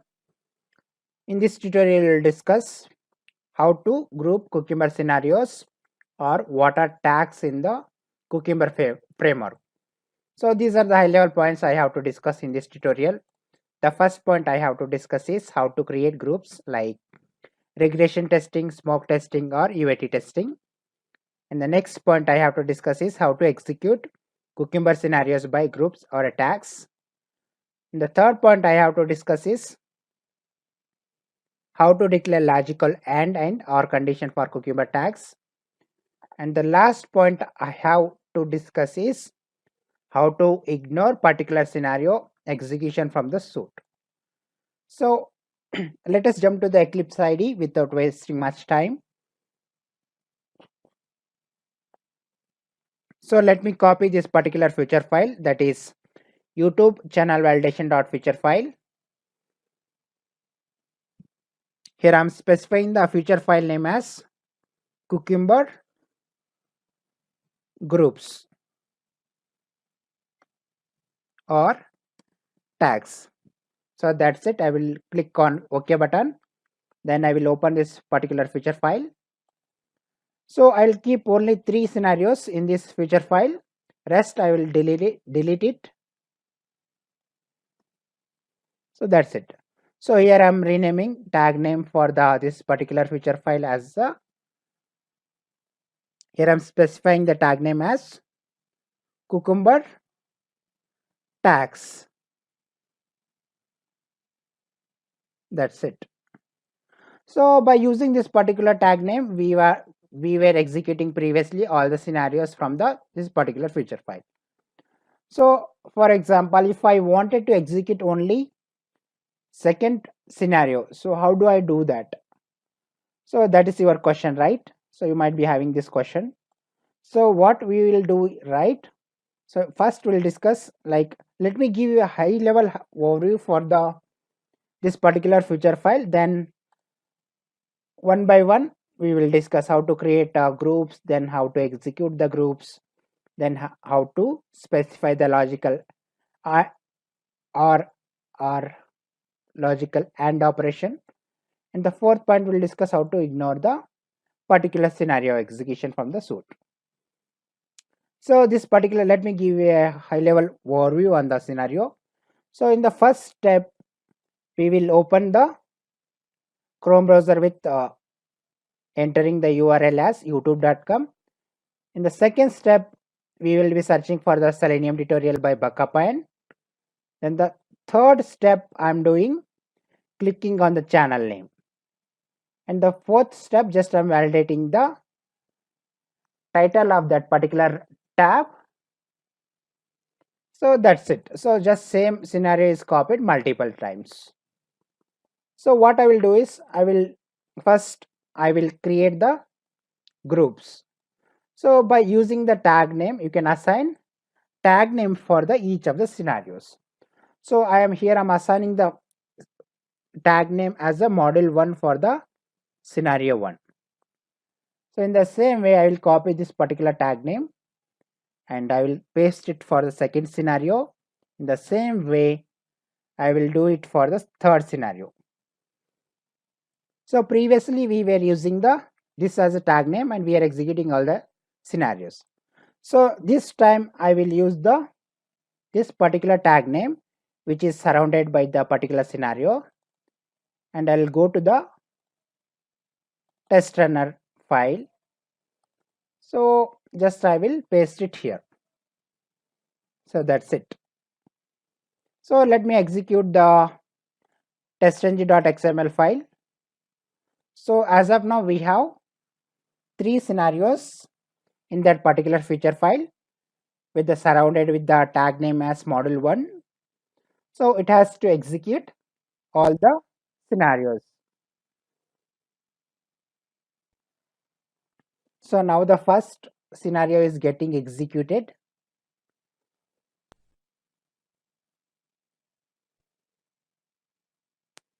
So now the second scenario execution started.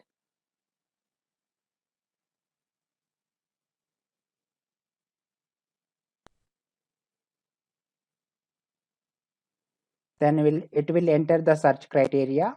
Then it will click on the search button. Then it will click on the channel name and it will validate the title of the tab in this page. So now the third scenario execution started.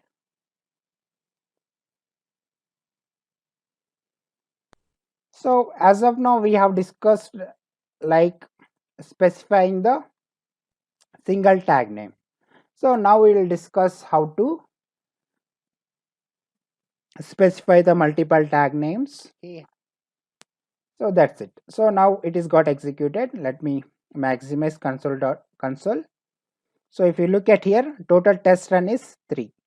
There are 0 failures and 0 skips. So let us go to the extent report, refresh this particular folder. So if you look at here, so in the scenario, there are 3 scenarios got passed and 0 scenarios got failed. So that means 3 scenarios got executed because we have surrounded each scenario with the model name, model 1 as a tag name. So here I am specifying another 2 tag name. First one is regression testing, and one more tag name I am specifying smoke testing. So that's it.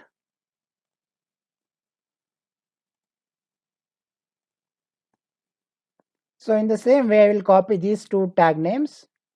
I will assign it for I will surround same tag name for the third scenario. So just now we have discussed how to create groups like regression testing, smoke testing or UAT testing. And we have already discussed how to execute the groups by using the tag names or a group names. So the third point we'll discuss how to execute scenarios based on the logical AND condition or condition. So first we'll discuss AND condition. Say for example, in this particular feature file, so I will specify these 2 tag names, that is regression testing and the smoke testing. If I specify these 2 tag names, so if you look at in this particular feature file, there are 2 scenarios which is surrounded with these 2 tag names, that is the first scenario and the third scenario. So it has to execute only 2 scenarios as in this time. So let me copy this first tag name. Then I will go to the test runner class. I'll paste it here. Then I'll specify the comma. Then I will specify the next tag name. So now we are performing the logical AND operation. So if it matches, that particular future scenario is matches with these two tag names, then only it will goes and execute that particular scenarios. So this time it will execute the first scenario and the third scenario.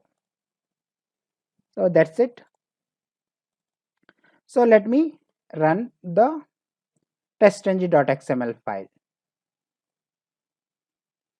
So now this time it has to execute only two scenarios because we have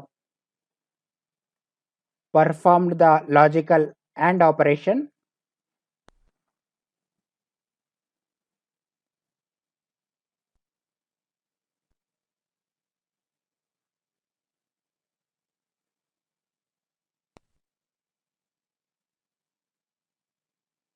The first scenarios got executed and the second scenario execution started.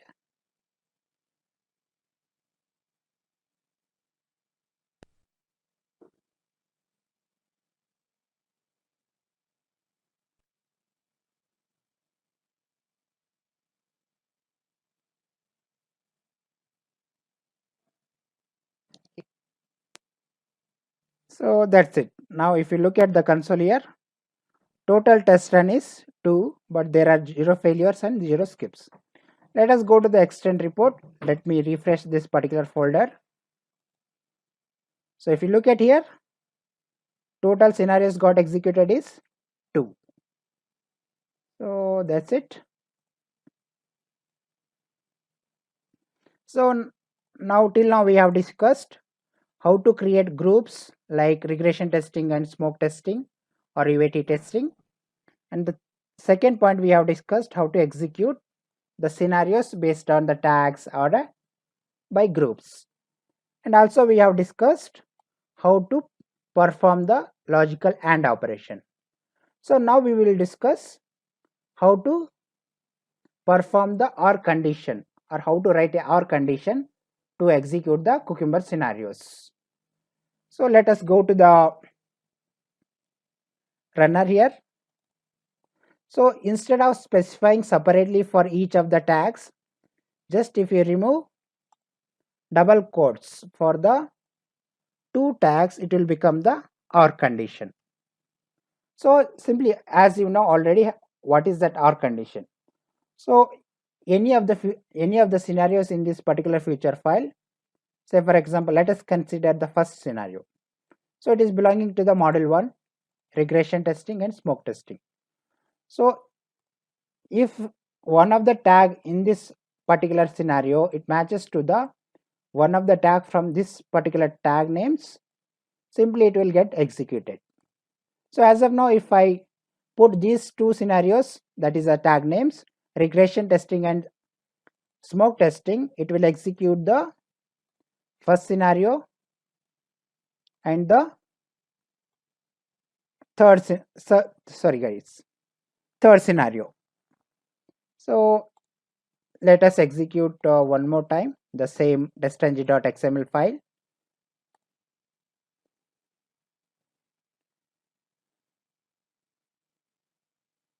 So basically the logical AND condition is nothing but, say for example, if I have mentioned two tag names, that both the tag names should be present in the scenario level. If it is a OR condition, if any of the tag name is present in the scenario level, then that particular scenario will be getting executed.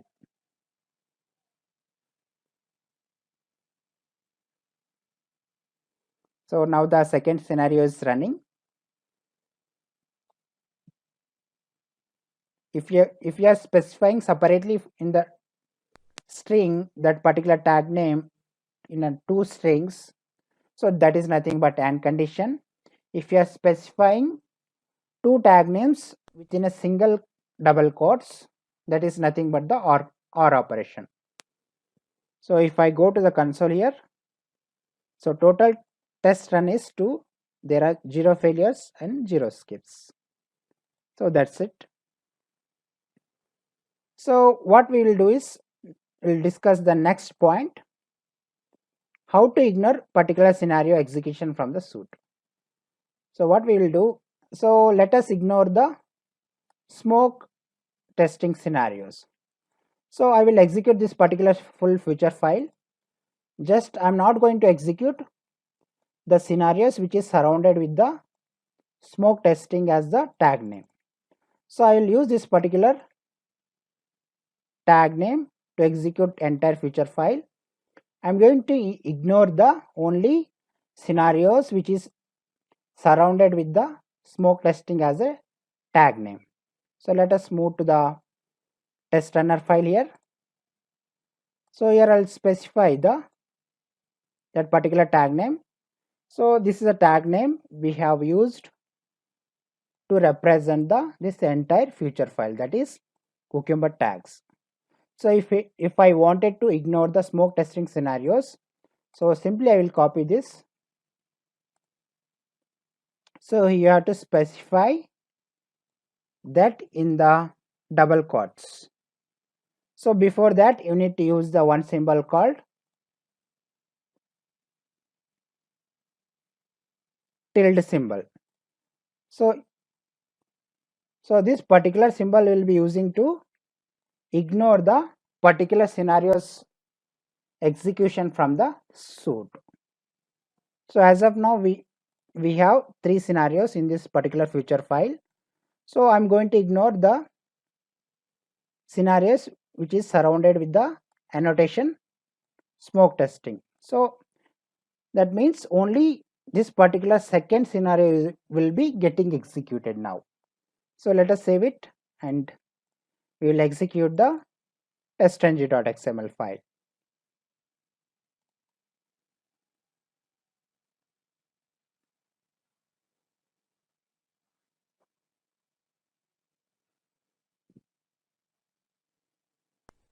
So now it is going to enter the search criteria. Then it has clicked on the search button. Then it is clicking on the channel name. Then it is validating the title of that particular web page. So that's it. So if you look at here, total test run is only 1. There are 0 failures, 0 skips. If I go to the extent report, if you look at here, total scenarios got executed is only 1. So that's all guys. So we have discussed how to create groups like regression testing and smoke testing or UAT testing, and how to execute the particular groups by using the tag name. And the third point, we have discussed how to perform AND operation and OR operation with the Cucumber tags. And the fourth point, we have discussed how to ignore the particular scenarios execution from the suit. So that's all I have in this session. If you have any questions, please comment in the comment section of this below video. If you like this particular video, please share this video with your friends and colleagues.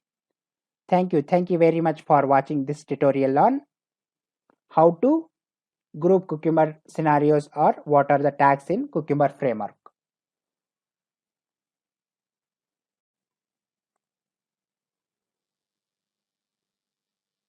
Yeah, hi guys, this is Bakkappa. In this tutorial, we will talk about what are hooks in Cucumber framework and how to implement hooks in Cucumber framework. So these are the high level points I have. So these points I'll be discussing in this tutorial. So first point I have is we will create a simple feature file. The second point, we will implement the hooks. Then we will execute the feature file. Then we will analyze the results for the hooks. That is a very simple hooks in the Cucumber framework. So next point I have is what are tagged hooks in the Cucumber framework. So once we are done with discussing simple hooks in the Cucumber framework, next we will discuss what are tagged hooks in Cucumber framework. So let us begin with our Eclipse IDE. So we will implement hooks in the Cucumber framework. So first point we have is, first we will create the simple feature file. So here I'm just copying the Cucumber groups or tags feature file, just I'm pasting it under the feature file, sorry, features folder. So here I'm renaming the feature file as Cucumber hooks. Then I will click on OK button. So I will simply open that particular feature file. So here I'm going to delete two scenarios from this particular feature file, and also I will rename the tag name with the Cucumber hooks. Then I will delete this tag name as well, and I will represent the scenario with the tag name as test case 1. So that's it. So let me give a brief idea on this feature file, that is a scenario. So in the first step we will be opening the Chrome browser and we will be entering the youtube.com. In the second step we will be searching for the Selenium tutorial by Bakkappa. And then in the third step we are clicking on the channel name. Then in the fourth step we are just validating the title of the tab in that particular page by using the testng assertions. So I highly recommend, if you have not watched page object model with Cucumber framework, please go and watch that particular tutorial. So the same scenario I'm using it here. So that's all guys for creating the simple feature file. So next point we have is, we are going to implement the Cucumber hooks. So what I will do is, I'll go to the source folder here. Under the com.testautomation.stepdef, I will create the simple class, Java class. So that's it. Here I'm specifying the class name as test hooks. Then I will click on finish button. So let us maximize this. So first we'll discuss what are these hooks. So we are first implementing the simple hooks, then we are going to execute the same feature file and we are going to analyze the results. So basically hooks are nothing but preconditions and the post conditions. So Cucumber API, it provides you the annotation before and the annotation after. So basically annotation before is nothing but name itself tells it is going to execute before scenario, and annotation after, that particular method will be going to execute after each scenario. So that both the names itself tells you what exactly the particular functionality will do. So let us go to the class. Here I am going to write a simple method, public void before scenario. So simply I will open the braces and I will close the braces. So I will surround this particular method with the annotation before. So in the same way, let us copy this, and here just I will write the annotation after. So let us import the related packages. So if you look at here, import before, that comes from the cucumber.api.java. So no need to import the org.junit. So you need to import the cucumber.api.java. So in the same way do it for the after. So that's it. So for this particular method what I am doing is, here I am just renaming the before with the after. So that's it. So for this particular method I am going to pass one parameter of type scenario,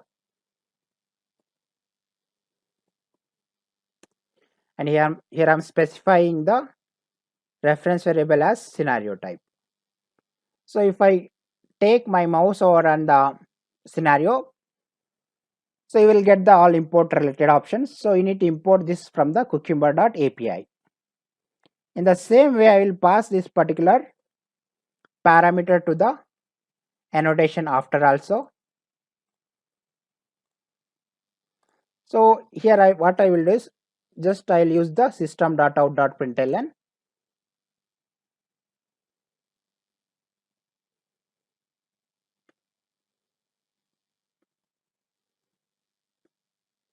Then here I will write something in the string. So I will take this particular scenario reference variable and I will print this particular scenario name. Say for example, if I am executing this particular scenario, so it is going to give us the detail of this scenario name and all the stuffs. So here in my case, what I am doing is I am trying to print this particular scenario name. So before starting the execution of any scenarios and after executing the any scenarios, in the before we are trying to print this particular scenario name, saying that we have started execution for this particular scenario. In the same way, what I will do in the after, I'll try to get the scenario name, this particular scenario name. Then I will say we have completed the execution for this particular scenario and we will print that scenario name. So in the before, just I will take this reference variable of type scenario. Then I will say dot get name. So get name basically it returns you if you look at in the description here, the name of the scenario. It is going to return you the name of the scenario. In the same way, I will copy this and I will paste it in the after as well. So that's it. So basically it is going to get the scenario name. So what I will write in the system.out.println statement is started execution for the scenario. So that's it. In the same way, I will copy this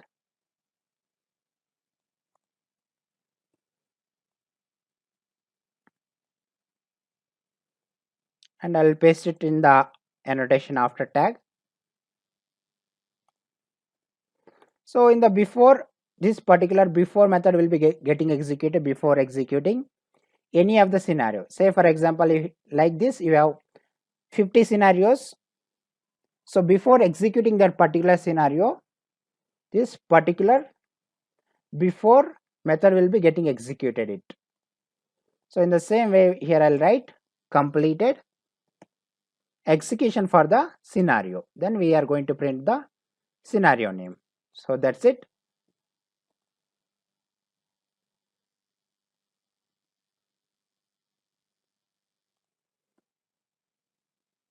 So that's all guys. We are done with implementing the hooks. That's a very simple hooks. First we have created the feature file, then we have implemented the hooks. So that is annotation before and annotation after. Then we need to execute the feature file. So let us take this particular tag name and we'll execute this particular scenario. So I'll go to the test runner here and I'll specify the tag name over here.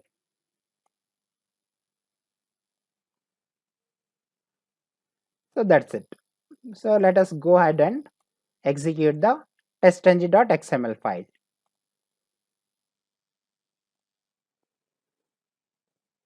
So annotation before and annotation after, that name itself indicates that it is going to execute before that particular method is going to execute before executing any of the scenario, and annotation after, that particular method will be getting executed after executing each of the scenarios.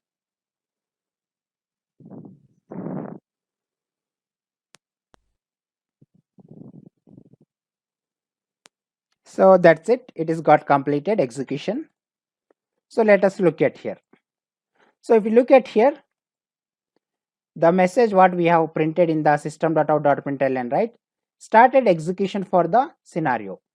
So if you go to this particular hooks, the same message is displayed in the console, started execution for the scenario.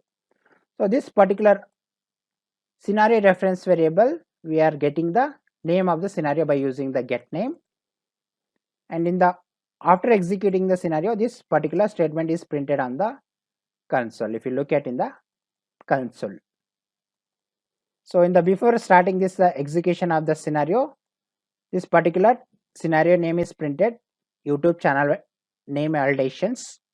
So if I go to the future file, here you can see that YouTube channel name validations. In the same way, if you look at the after, so here you see that after executing this particular scenario, it is printed completed execution for the scenario. Then we are printing the name of the scenario. So let us try to execute the multiple scenarios. Just I will copy the same scenario. So that's it. So now we have total 2 scenarios. So let us rename this scenario 2 with the some other stuff. So here I'm specifying just channel validations.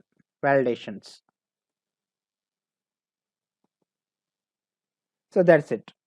So let us go and execute the testng.xml for this. So just I have changed the scenario name to see the difference before executing the test case 1 and after executing the test case 1.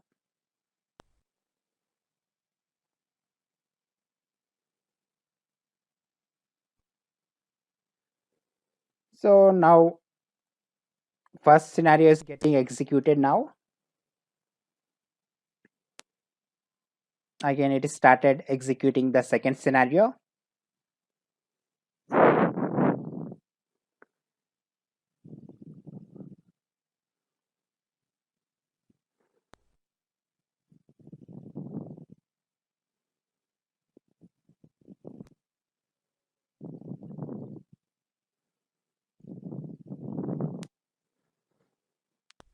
So now almost second scenario got executed it.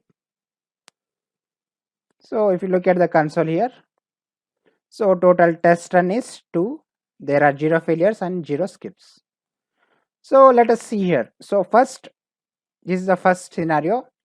So before executing the scenario here, it is printing the scenario name. And after completing this scenario execution, so we are printing the scenario name. So in the same way, so here it started the second scenario. So if you look at here, we have just given the same scenario name in the feature file. So this is the second scenario. Sorry guys, this is the second scenario. This particular description is displayed in the console. So if you look at in the after executing the same scenario, that description of the same scenario name is displayed in the console after executing the same scenario. So we are done with how to create the feature file, and we have implemented simple hooks in a Cucumber framework. Then we have executed the feature file, then we have analyzed the results. So next point we have is what are tagged hooks in Cucumber framework. So basically let us go to the feature file.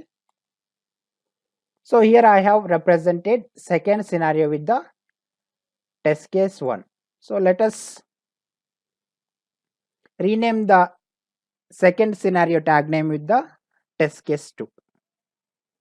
So first scenario we have represented with test case 1, and the second scenario we are representing the second scenario with the test case 2. So what I will do is I'll take this particular tag name. So I wanted to execute all the scenarios in this particular future file. I'll go to the test runner, then I will specify it here.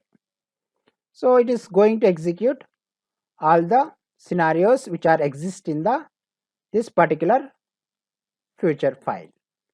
So before executing, we will implement tagged hooks in the Cucumber framework. So what is the tagged hooks is nothing but that name itself indicates.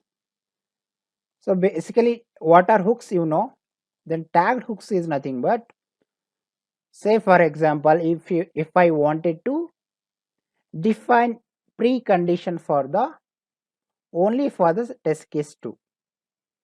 So that time how do I define a precondition for the test case 2, right? So let us go and implement the tagged hooks in the test hooks.java file. So let me copy the same this particular before. So I will pass the one parameter to the annotation before. So that is the tag name of the future file. So I wanted to execute a one particular precondition for the test case 2. So that's the reason I'm taking the tag name of the second scenario and I'm pasting it here. And you need to rename the method name. So here I'm specifying the method name as before test case 2. So that's it. What I'm doing here, right? So here just I will delete all the stuff here. So simply I will write some system.out.println, that is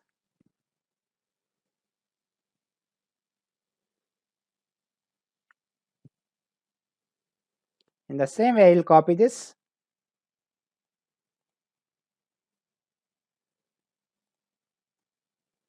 So here I'm writing one system.out.println and here I'll write the some message in the double quotes, that is executing before test case 2. So that's it. So let us go and execute this particular feature file, that is a Cucumber hooks. Let us go to the testrunner.java file and we have already specified the same tag name over here so that it will execute these two scenarios. So let us execute the testng.xml file. So tagged hooks is nothing but basically when we are specifying a precondition for the particular scenario type, that time you will be using the tagged hooks.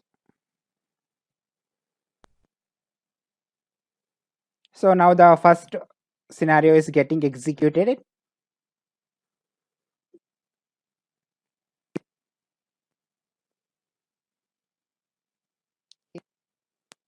So now it is completed with the first scenario execution. It has started the second scenario execution now.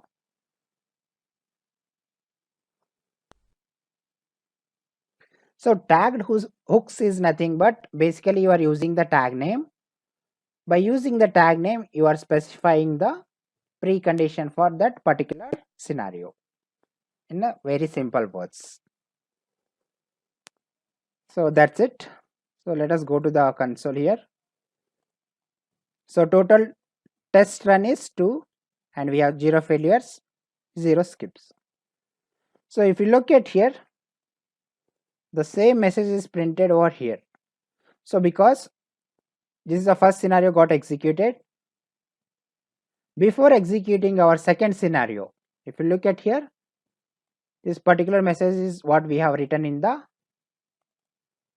this particular method, that is before test case 2. So basically we have used the tag name. By using the tag name we are just performing some action. So it is a kind of precondition for the test case 2. So that's how we can implement the tagged hooks in a Cucumber framework.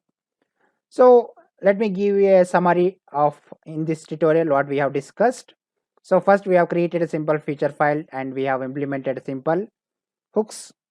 Then we have executed the same feature file and we have analyzed the result. And finally we have discussed what are tagged hooks in Cucumber framework. So that's all I have in this session. If you have any questions, please comment in the comment section. If you like this particular tutorial, please share with your colleagues and friends. If you want to get more updates from this particular channel, click on subscribe button. Thank you very much for watching tutorial on what are hooks in Cucumber and how to implement hooks in Cucumber framework.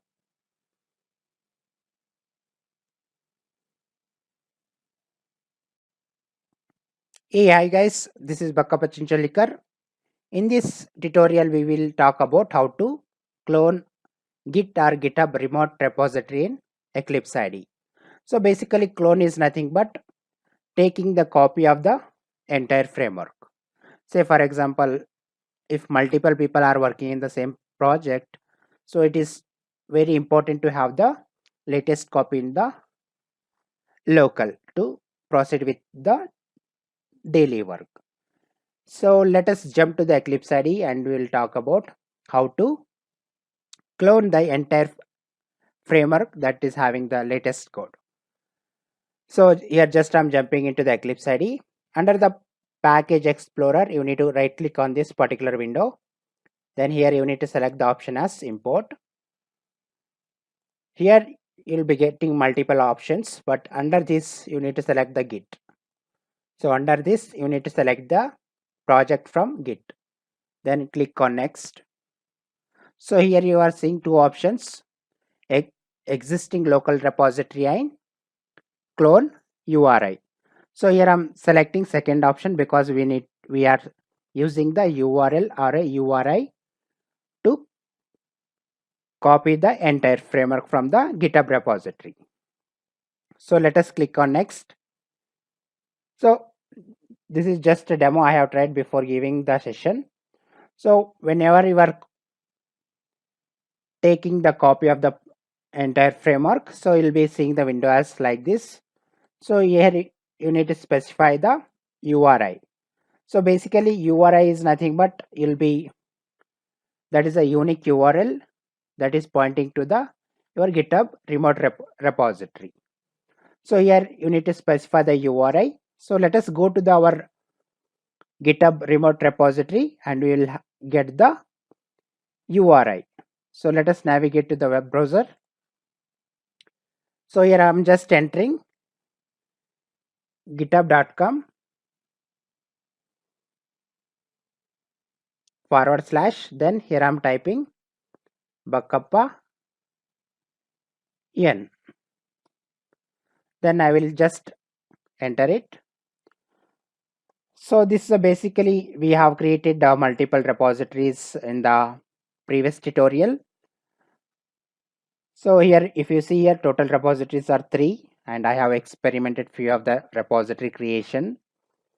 So let us click on the Selenium Cucumber TestNG framework. That is what we have discussed in the previous tutorial. That is the end-to-end creating the GitHub remote repository. So let us click on this particular repository. Then in this particular page, I'm clicking on clone or download. So if you click on this, you will get the URL that is having the unique.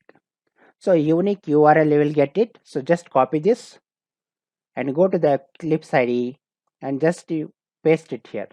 That's it. So based on the URI, this host value will be populated and the repository path will be populated. So this is the username and password. I'm using it for accessing this particular repository. So basically you should have the GitHub account to access the particular repository. So let us click on next. So if you have multiple branches, it will show you the branches and you need to select that particular checkbox so that it can clone the particular branch repository. So let us click on next button. Then here you need to specify the path. So here I'm specifying the folder under which folder we need to create the latest copy of the Java project. So here I'm specifying the folder it as GitHub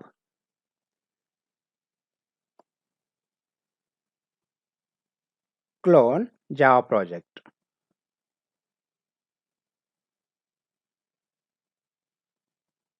So that's it. So let us click on next button. So it is started cloning in the entire framework from the GitHub remote repository. So here by default this option will be getting selected it. So just click on next. So here also just click on finish button.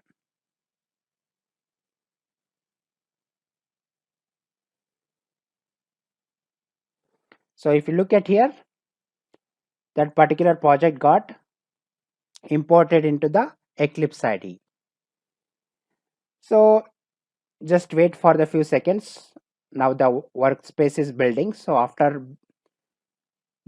building of the workspace, once it is completed, all the errors will go out. So still we have errors in the source. So now building is completed. So if you look at this particular project, there are no errors in this particular project. So that's all I have in this session. If you have any questions, please comment in the comment section. If you like this particular video or a tutorial, please share with your friends and colleagues. Thank you. Thank you so much for watching tutorial on how to clone Git or GitHub remote repository in Eclipse IDE.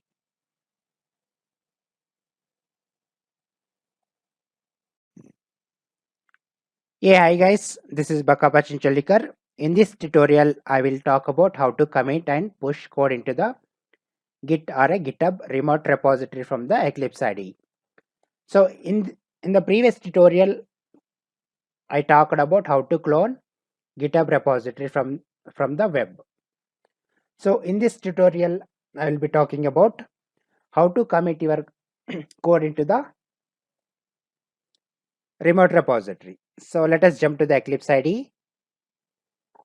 So I'll just make small change in the testng.xml file.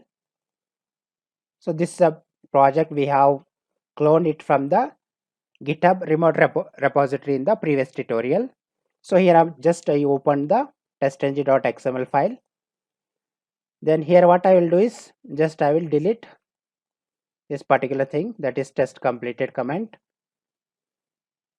So just I will add one more comment in the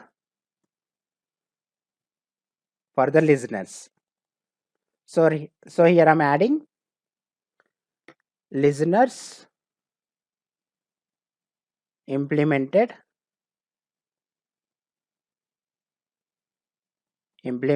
in below location. So that's it. So just I have made changes to this particular testng.xml. If you look at this particular XML file, so symbol of this particular representation for this particular file is got changed because it is not sync with the GitHub remote repository. So just I have saved it. So this particular line we have added and we have deleted one comment for this particular test. So that is a code change I have did. So let us close this particular file. So what you need to do is to commit and push this particular XML file. So right click on this particular testng.xml file and here you select the team. Under this you need to select the option as commit. So let us maximize this window. So already this particular file is in a staged window. So if it is there in the unstaged window, you need to push into the staged window. So once your file is there in the staged window, you need to write the commit message here. So here I'm writing updated suit file, suit XML file I'll write. So that's it. After that you can commit and push it. That's the one way. And the second way is you can directly commit and push it. So in my case what I will do is I have just entered the comment. So like what is the code change I have done in that particular XML file, this particular XML file. Then here I have mentioned the related comment to that particular file. So here I will, in my case I'm saying commit and push. So directly it will commit this particular file with this particular message, and also it will push this particular file to the GitHub repository. So before pushing this particular XML file, we will check out in the GitHub repository what is the XML file presently we have. So let us go to the Google here. So just I am navigating to the my GitHub remote repository here.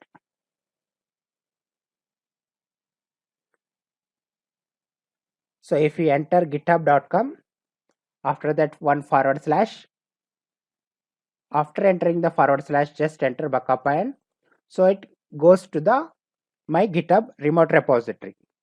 So under this we have cloned this particular repository. So I will click on this particular repository. So let us navigate to this framework.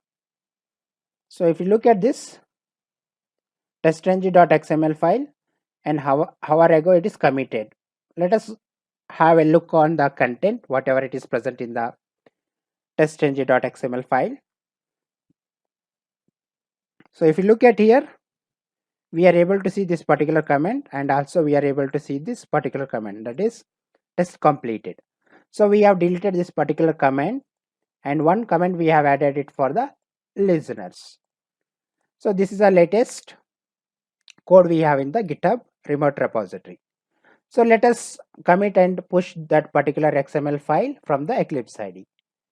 So here I'm just enter the commit message, and here I'm clicking on the commit and push button.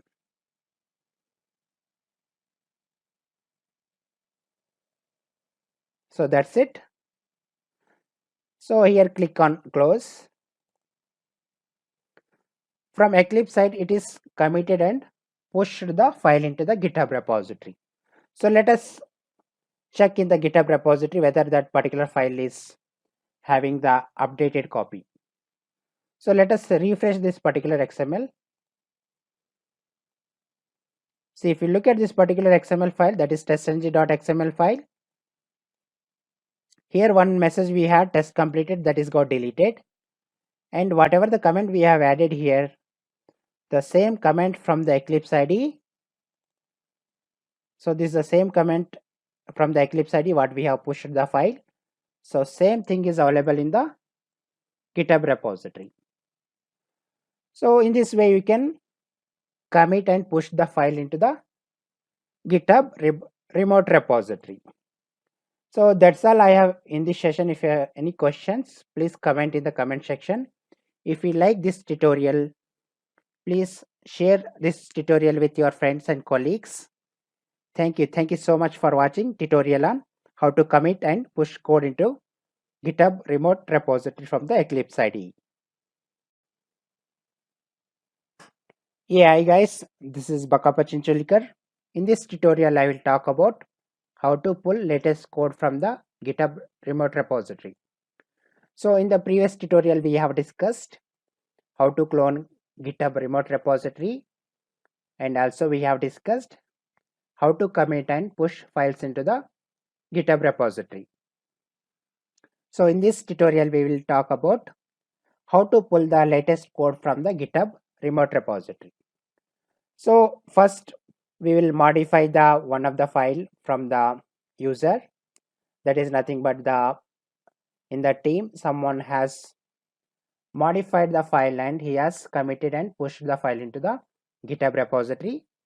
And in the later time we will discuss how to get the latest file committed and pushed pushed by the different person in the team. So let us go to our repository. If we enter this particular URL, github.com/Bakkappa, so it will navigate to this particular repository. So from the last two tutorials, we are referring to this particular repository. So I will click on this link. Then after that, I'll go to the project here.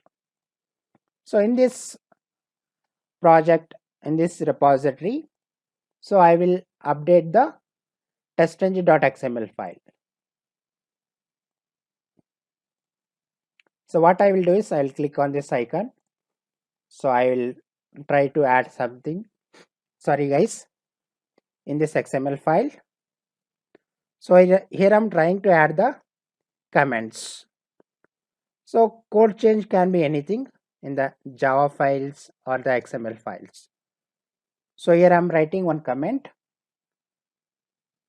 Suite file contains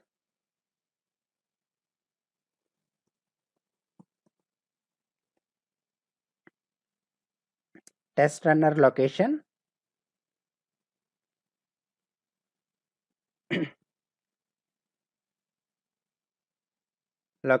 and testng listener location.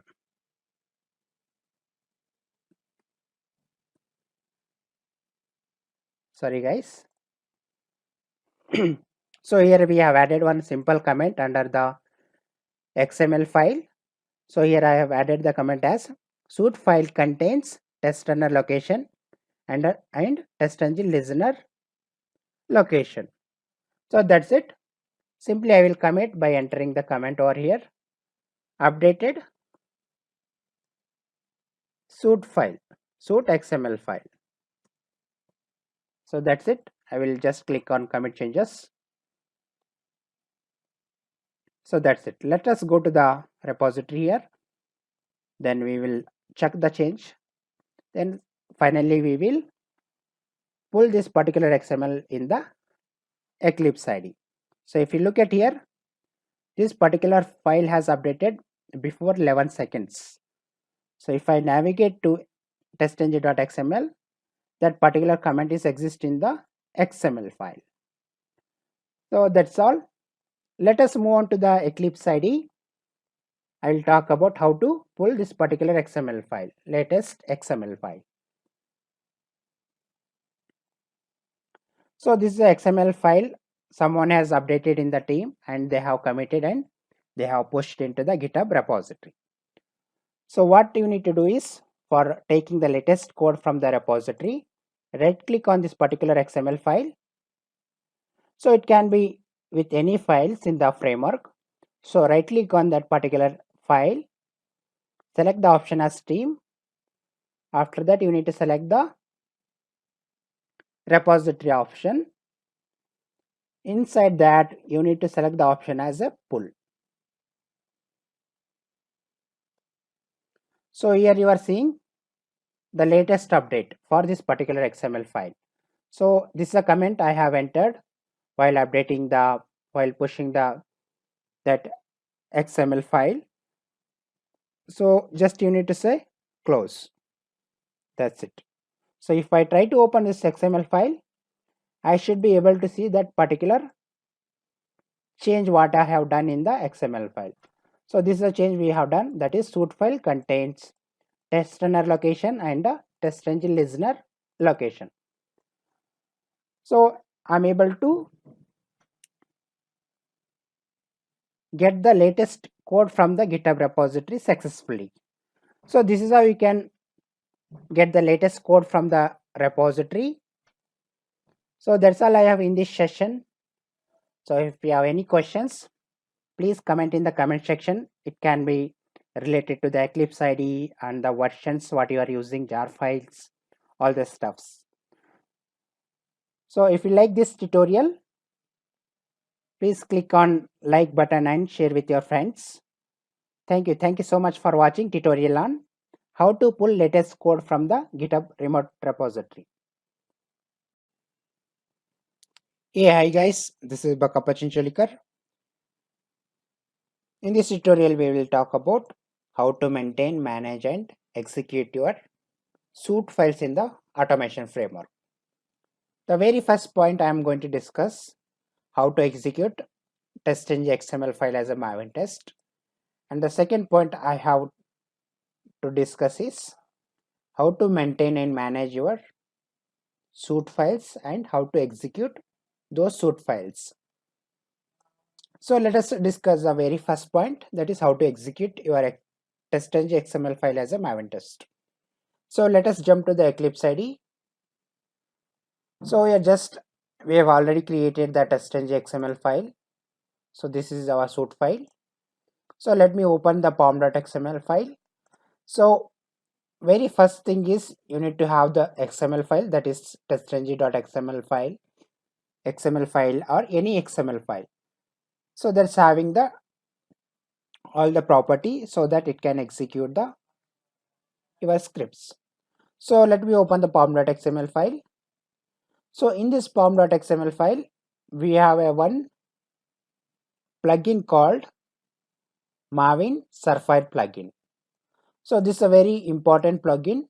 By using this plugin, you can execute your test.ng.xml file as a Maven test.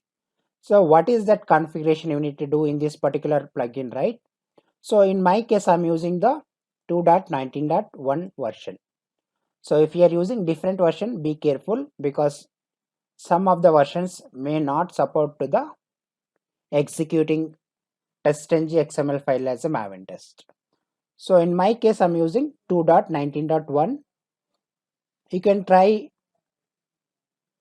in a different version which is having a higher versions to after 2.19.1. And if you face any difficulties, let me know, I will help you on that. So in this case, so we have created one more tag here, suite files. So under suite files, we have a one more tag called suite file.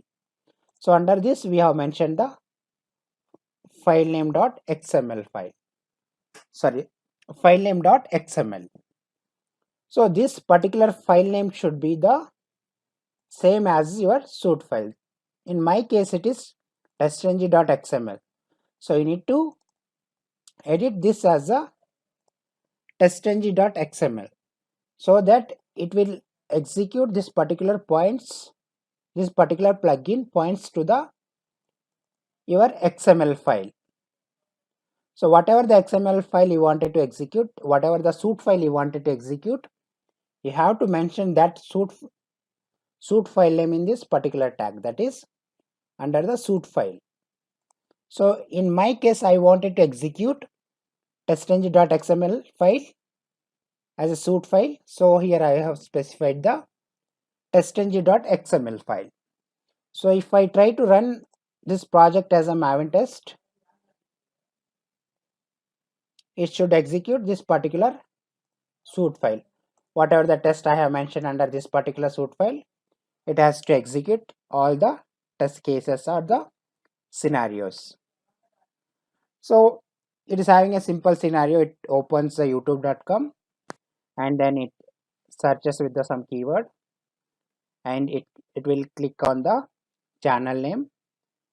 After going to the home page of the channel, it verifies the title of the web page. So that's it. So if you see here in the output, in the console output, total test run is 1 and there are 0 failures and 0 errors and 0 skips. Here if you look at the build status, it is showing you as a build success because whatever you have mentioned the XML file, right, under this pom.xml, it is matches with the one of the suite file under the framework. So if it is not matching with any of the suite files in this particular framework, it is not going to execute any of the suite files. So it will throw you that particular goal is unable to executed by the Maven Surfire plugin. So let us mention the invalid sorry guys. So let us mention the invalid suite file name here. So here I'm just specifying test.ng 100.xml. So this particular XML file is not there in the current project, so it should throw us the error. So if I try to execute this particular project as a test-ng test, sorry guys, we have to execute it as a Maven test after selecting the run as. So if you look at in the console, it is clearly saying us the fail to execute goal from the Maven Surfire plugin, so and so version. So because this is not this particular Maven, it is not able to find this particular XML file. This particular plugin is not able to find the this mentioned XML file. So that's the reason it is throwing you the error. So whatever the XML file you are mentioning in this particular project, right? So it should be matching, then only it will execute that particular suite file. So that's all about the first point. So we have discussed how to execute test.ng file as a Maven test. So in the same way, you can create a number of suite files under this, and you can specify that particular suite file in the Maven Surfire plugin, then you can execute it as a Maven test. So coming to the second point. So how to maintain and manage your suite files. So for this, what we need to do is, so let us create a simple folder here under the current project. So here I'm creating the one folder. So here I'm specifying the folder name as suite files. So suite files is nothing but all the suite files will be keeping under this particular folder, that is called suite files. So let me copy this particular testng.xml and I'm going to paste it under the suite files. So that's it. Under this we have one suite file. So let me paste another XML. I will say no. Then let me copy one more time and paste it under the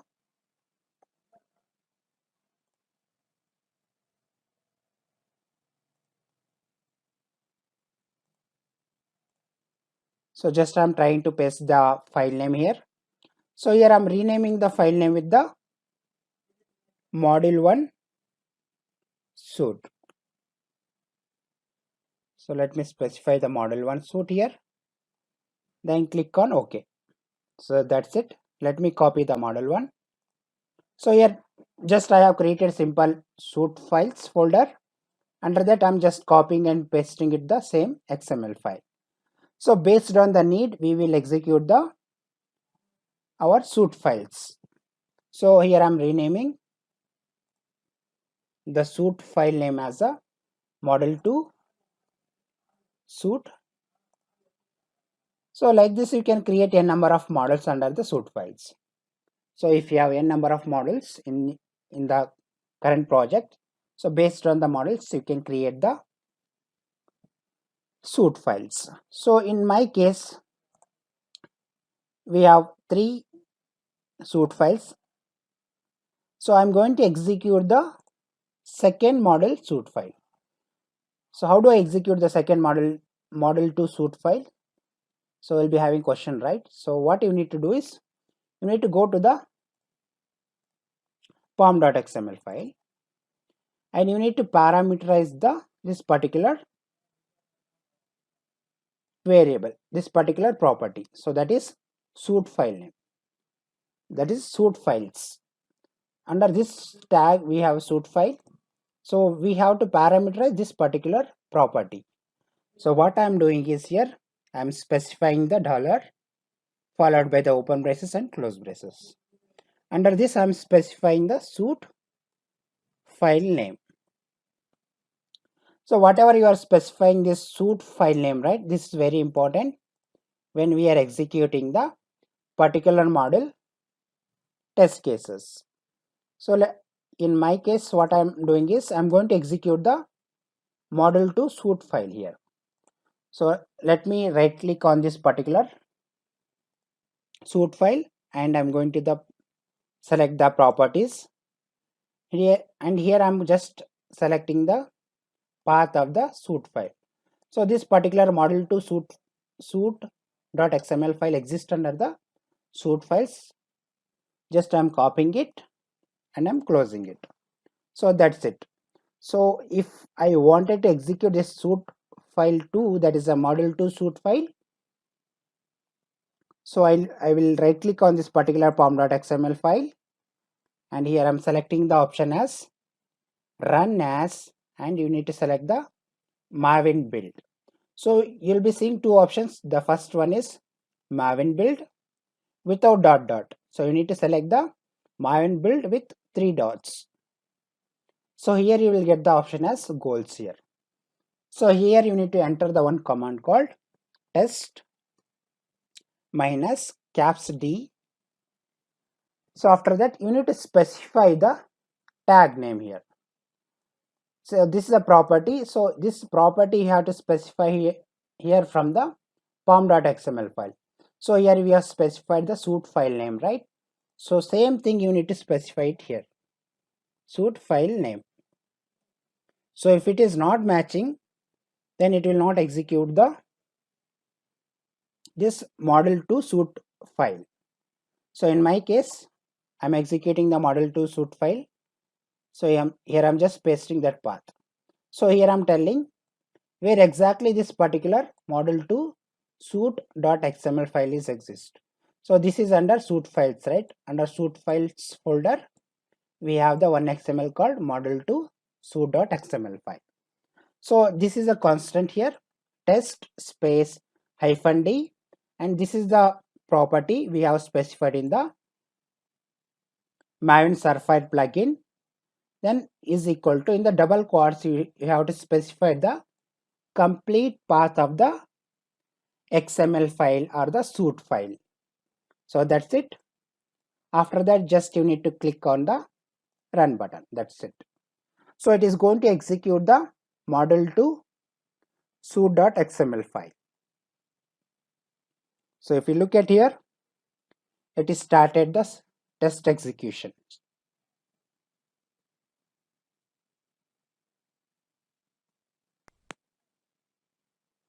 So it has opened the youtube.com and then searching with the keywords. After that, it is clicking on the channel name.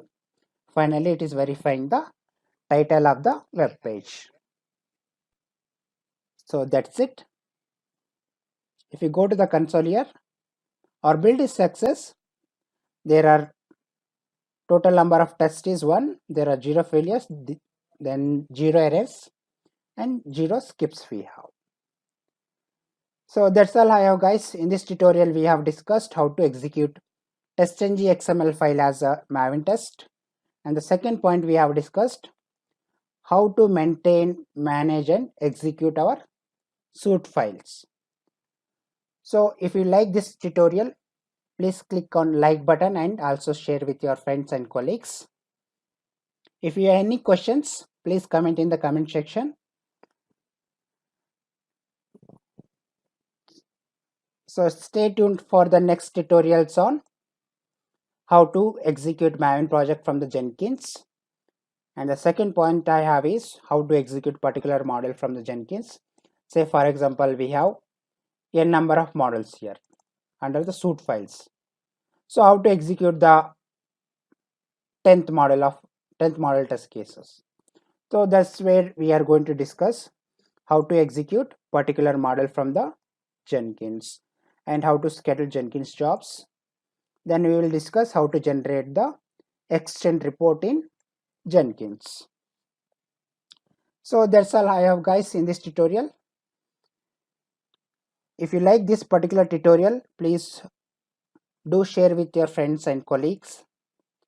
And thank you very much for watching tutorial on how to maintain, manage, and execute suite files in the automation framework.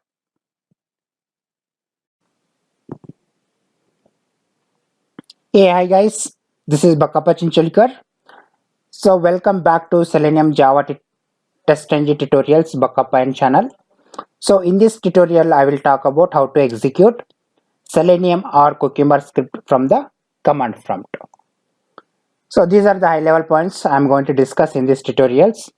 The first point I have is how to execute Selenium script from the testng suite file. Then the next point I have is how to execute particular module testng XML suite file. So let us discuss the very first point, how to execute testng XML file. So just I'm navigating to the Eclipse IDE.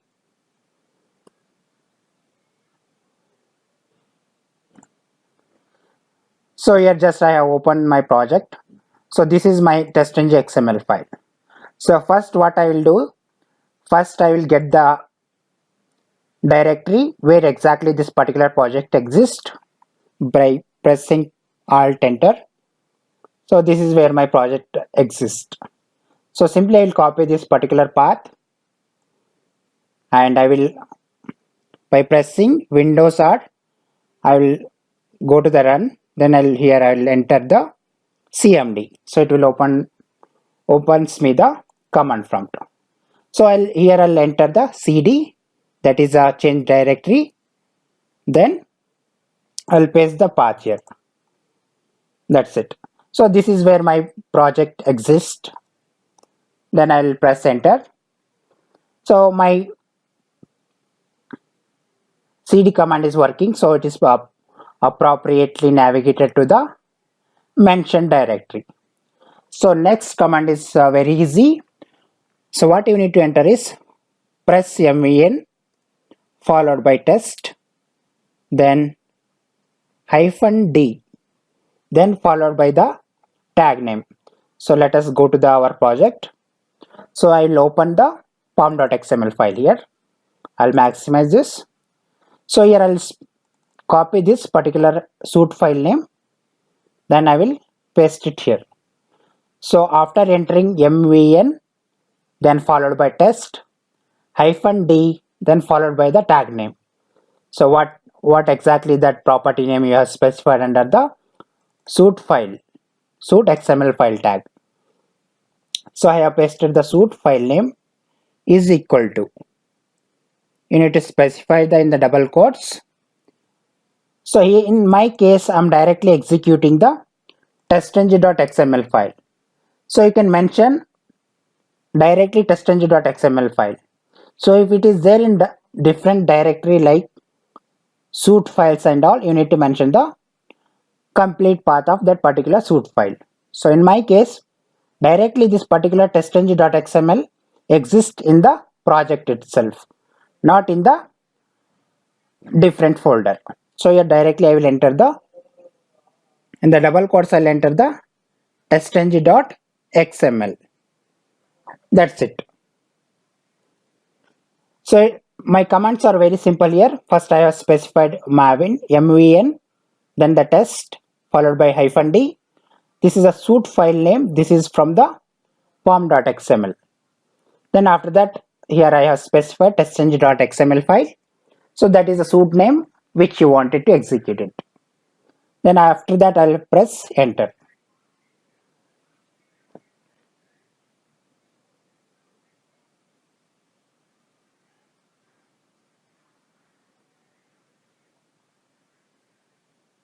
So first time it will take some time to start the build because we are executing suite file as a Maven test. So our build got started. Now test execution is going to get started. So if you look at here, all the messages are printing on the command prompt. So now it has launched the browser. Simply it will execute whatever the test cases you have specified in that particular suite file.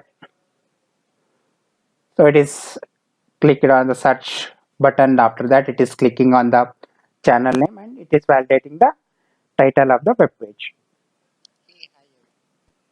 So that's it. So if you look at here, build got success with 0 failures. There are no failures. Here failure number is 0 and errors are 0 and the skip is 0. Total test run is 1. So that means our test suite file got executed successfully without any failures. So first point we have discussed, like how to execute test.ng XML file from the command prompt. The next point I have is how to execute particular module test.ng suite file from the command prompt.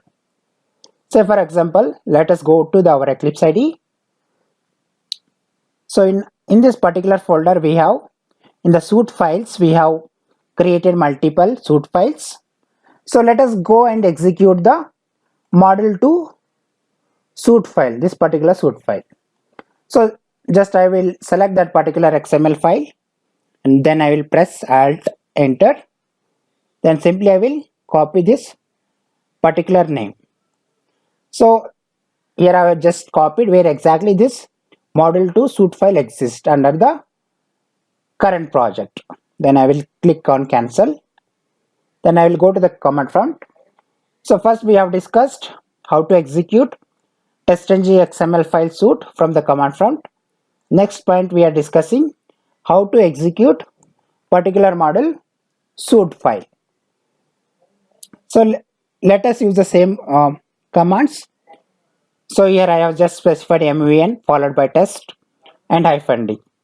Till this, these are very constant values. You can use till this all the keywords as I mentioned.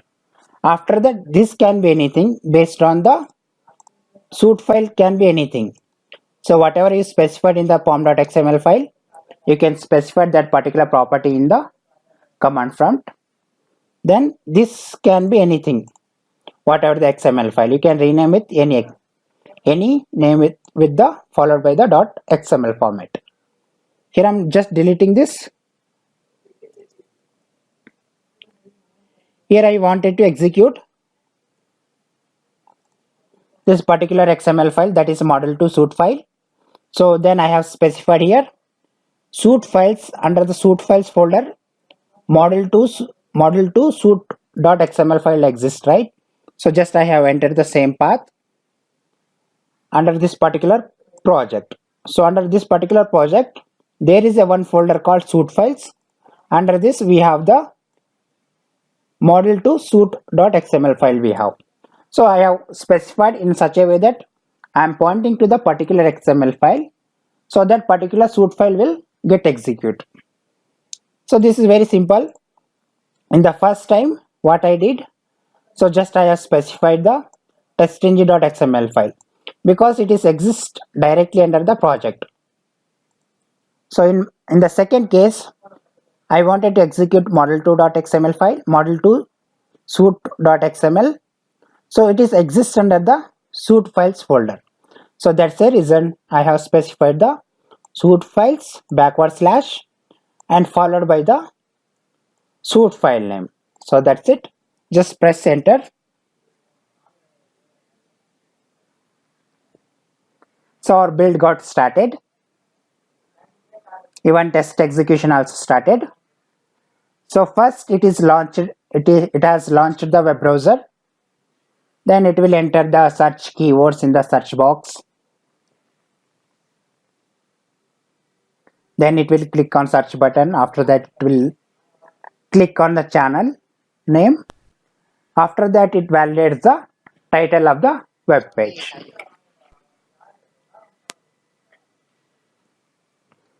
So that's all guys. If you look at here, our build got success with there are 0 failures and total test run is 1.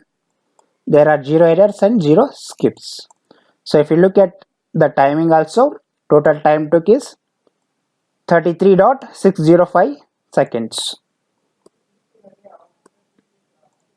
So that's all I have in this session. If you have any questions, please comment in the comment section. If you like this particular tutorial, please click on like button and also share with your friends and colleagues. Stay tuned for the next tutorial on Jenkins. Thank you very much for watching tutorial on how to execute Selenium or a Cucumber scripts from the command prompt.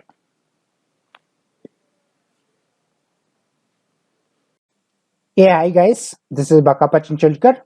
In this tutorial, I will talk about how to install Jenkins and how to execute scripts from the Jenkins.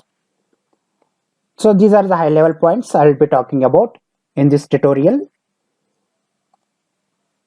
First, I will talk about how to set up Jenkins or how to install Jenkins.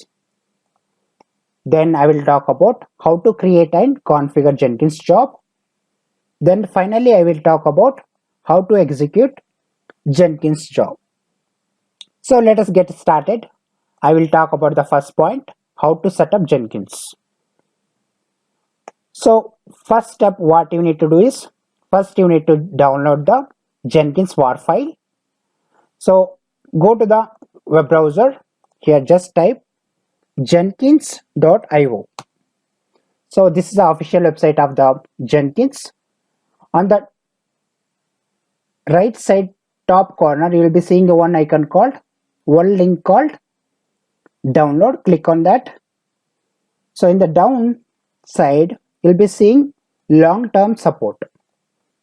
So under this, you'll be seeing the one link called past releases. Click on that. So these are the different versions of the Jenkins war file. So in my case, I'm using 2.121 version. So you can download any of the stable Jenkins war file and you can unzip it. So after unzipping your file, you'll be seeing like this one single Jenkins war file. So that is about downloading the Jenkins war file. So you can place it in your computer. So in the next step we have is run this particular command, that is java-jar and followed by the Jenkins war file path. So let us go to the place where I have kept the war file. So this is where I have kept the war file.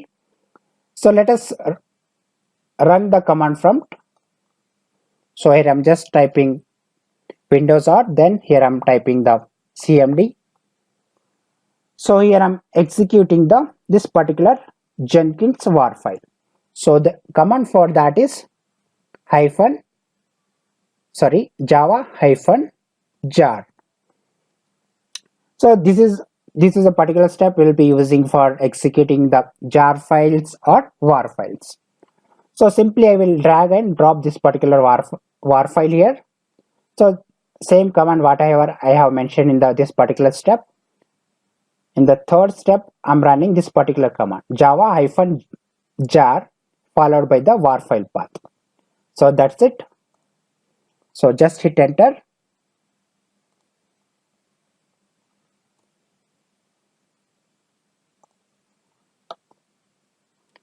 So automatically it will start installing. So once you run this particular command, you need to go to the browser. You need to enter this particular command, particular URL, that is http:// followed by the localhost:8080 port number. So in my case, I have already installed. So I will not get, so directly I will get if I enter http, so let us say localhost:8080. So in my case already it is installed, so it will not pop up the different windows. So directly I have already logged in my case, so that's the reason I'm not getting the windows like this. So whenever you install for the first time, so once you enter this particular command, you need to open the web browser and you need to enter the fourth step, that is http://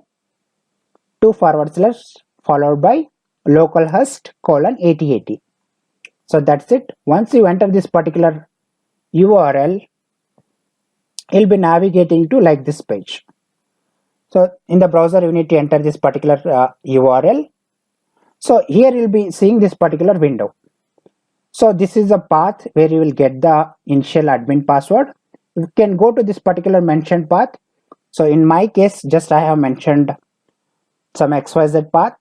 So in your case, it will display you the proper path where exactly initial admin password file exists. Under that, you will get the admin password.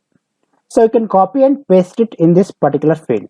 Or one more way is, whenever you install the Jenkins for the first time, by entering the java-jar followed by the Jenkins var file path. Whenever you enter this particular command in the command prompt, in the command prompt itself, you will get the password that is within the this particular stars with it. So it is surrounded with the stars before and after the password. You will be seeing the some stars.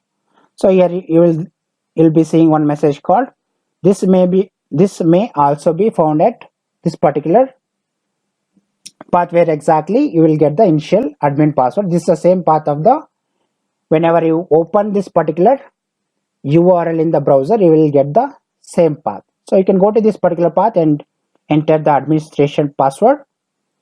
Once you enter the administration password, so you will be navigating to like this screen.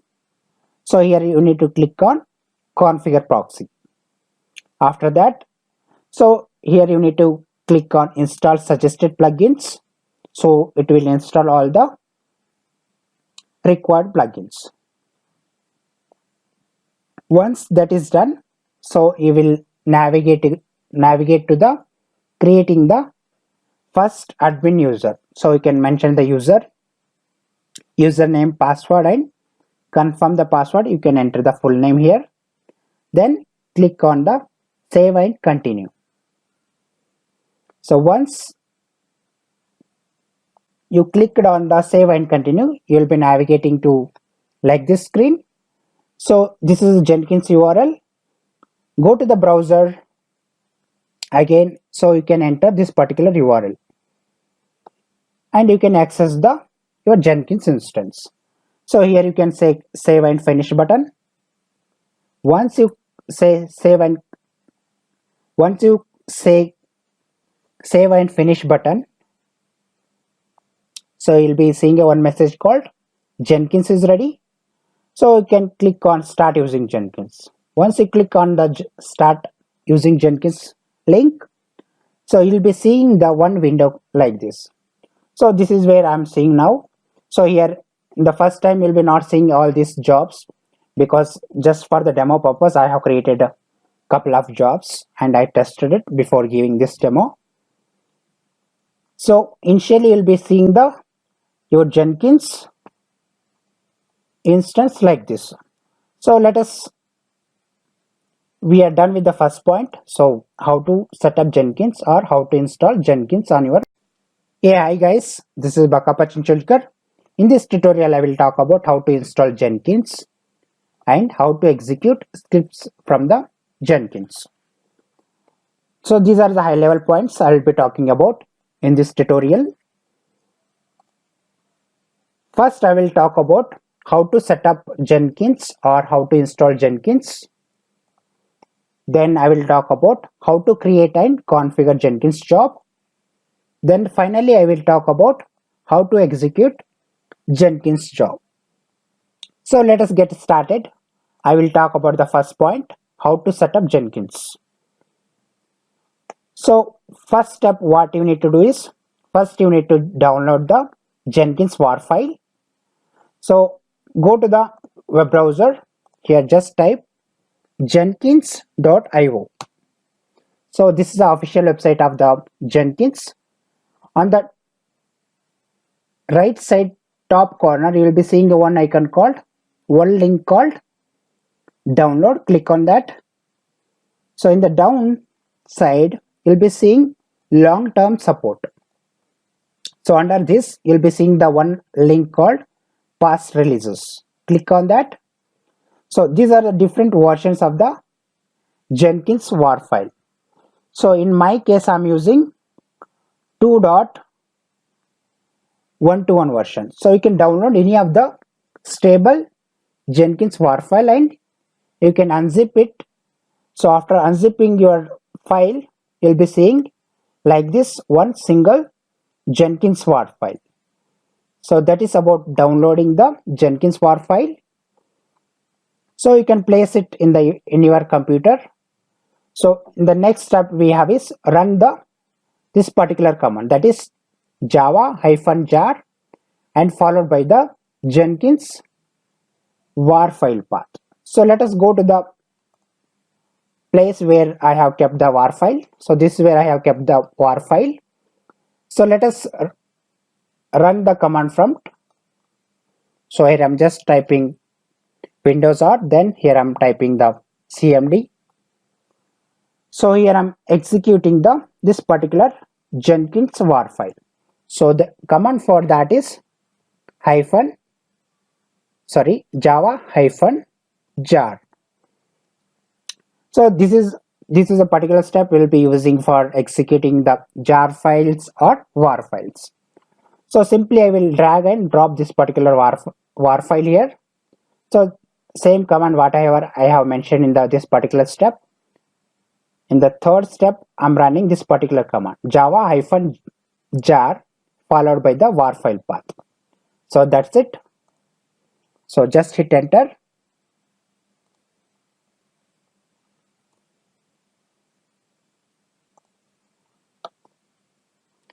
So automatically it will start installing.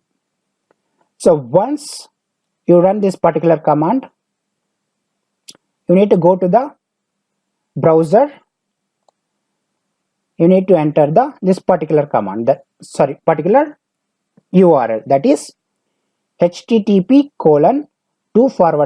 followed by the localhost:8080 port number. So in my case I have already installed, so I will not get, so directly I will get if I enter http, so let us say localhost:8080. So in my case already it is installed, so it will not pop up the different windows. So directly I have already logged in my case, so that's the reason I'm not getting the windows like this. So whenever you install for the first time, so once you enter this particular command, you need to open the web browser and you need to enter the fourth step, that is http:// followed by localhost:8080. So that's it. Once you enter this particular URL, you'll be navigating to like this page. So in the browser you need to enter this particular URL. So here you'll be seeing this particular window. So this is a path where you will get the initial admin password. You can go to this particular mentioned path. So in my case, just I have mentioned some XYZ path. So in your case, it will display you the proper path where exactly initial admin password file exists. Under that, you will get the admin password. So you can copy and paste it in this particular field. Or one more way is, whenever you install the Jenkins for the first time, by entering the java-jar followed by the Jenkins war file path. Whenever you enter this particular command in the command prompt, in the command prompt itself, you will get the password that is within these particular stars with it. So it is surrounded with the stars before and after the password. You will be seeing some stars. So here you'll be seeing one message called this may also be found at this particular path where exactly you will get the initial admin password. This is the same path of whenever you open this particular URL in the browser, you will get the same path. So you can go to this particular path and enter the administration password. Once you enter the administration password, so you will be navigating to like this screen. So here you need to click on configure proxy. After that, so here you need to click on install suggested plugins. So it will install all the required plugins. Once that is done, so you will navigate to the creating the first admin user. So you can mention the user username, password, and confirm the password. You can enter the full name here. Then click on the save and continue. So once you clicked on the save and continue, you will be navigating to like this screen. So this is Jenkins URL. Go to the browser again, so you can enter this particular URL and you can access the your Jenkins instance. So here you can say save and finish button. Once you say once you say save and finish button, so you'll be seeing a one message called Jenkins is ready. So you can click on start using Jenkins. Once you click on the start using Jenkins link, so you'll be seeing the one window like this. So this is where I'm seeing now. So here the first time you'll be not seeing all these jobs, because just for the demo purpose I have created a couple of jobs and I tested it before giving this demo. So initially you'll be seeing your Jenkins instance like this. So we are done with the first point. So how to set up Jenkins or how to install Jenkins on your machine. So let us talk about how to create and configure Jenkins job. So what I will do, first I will go to my Jenkins. So that's it. So let us discuss how to create the job and configure the jobs. So for creating any job, you need to click on new item. So once you click on the new item, here you need to specify the project name or a job name. So here I'm specifying Jenkins demo. So that's it. After that, here I'm selecting the freestyle project. Then click on OK button. So that's it. So you will be navigating to the configure screen. So here in this particular screen, here you can see different tabs here. So one is general, source code management, build trigger, build environment, build and post build actions. So in my case, this is our workspace. This is where my Java project is there. So what I need to do is, this is a Maven project. So here I'm selecting as a build in the build tab. So under this particular build tab, you need to select the add build step as invoke top level Maven targets. So the third option you need to select here. So let us click on advanced also. So in this particular build tab, you need to specify two properties.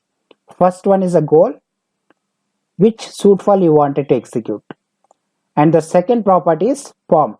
So where exactly your pom.xml exists. So let us specify the goals. So here I'm specifying the which suite file I wanted to execute. So let us go to the Eclipse IDE. So in my case, I wanted to execute testng.xml file in the current project. So simply I will mention this particular testng.xml.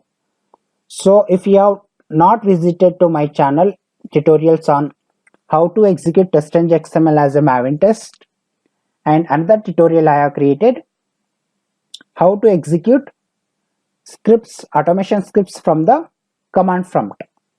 So these tutorials, if you refer, it will be very easier to understand, like how to execute testng suite file as a Maven test. So here I'm going to execute testng.xml file. So for executing this particular testng.xml file as a Maven test, so you need to write a command here, that is test space -d followed by the tag name. So that is a property name under the pom.xml file. So if we go to the Maven plugins, so that is a Maven certified plugin. So here we have specified one property called, under the suite files we have specified suite file name as a tag name here. Just simply I will copy this property name then I will paste it here. So that's it. After that is equal to, in the double quotes I'll mention this particular testng.xml as a suite file name. So here I'm mentioning testng.xml. So this is constant value, test hyphen d is a constant value, followed by this can be anything. So based on the name, that is a property is specified in the pom.xml file. Then, so let us say here testng.xml. So this suite file name can be anything. So in my case, it is having the testng.xml. So same name I have specified here. So that's it. That's all about the goals. So next, let's move on to the POM. So in this particular field, you need to specify where exactly the pom.xml file exists in your machine. So I will select this particular pom.xml, then I will press Alt, Enter. Then simply I will copy the entire path of the pom.xml file. Then I will paste it here. That's it. So in this particular configuration, just we have added goals followed by the pom.xml file path. That's it. And say here apply and save. So that's it. Let us say, so till now we have discussed how to set up Jenkins or how to install Jenkins. Then we have discussed how to create and configure Jenkins job. So finally we have to discuss how to execute Jenkins job. So let's go to the Jenkins. So I will talk about how to execute the Jenkins job. So our job is ready, that is Jenkins demo, that is a job name. So for executing this particular job, you need to click on build now. So once you click on build now, here will be, your job will be executing here. So you need to click on this particular link, and here you can click on progress to check the progress of this particular build. So if you look at this, so already my Jenkins triggered the execution. So it is already opened the browser and it is performing some actions in the web browser. So whatever script you have mentioned under that particular testng.suite file, so it will execute all your scripts from that particular testng.xml file. So if you look at here, so build is success and there are 0 failures and 0 errors and 0 skips. So it is finished with the success because as of now there are no failures in this particular Jenkins job. So that's all about the how to install Jenkins and how to execute scripts from the Jenkins. So if you have any questions, please comment in the comment section of this below video. If you like this particular video, please click on like button and share with your friends and colleagues. Thank you very much for watching tutorial on Jenkins.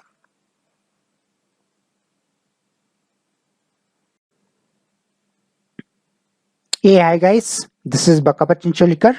In this tutorial, I will talk about how to schedule Jenkins jobs or how to trigger Jenkins job automatically. So these are the high level points I'll be talking about in this tutorial. So first I will talk about what is cron pattern.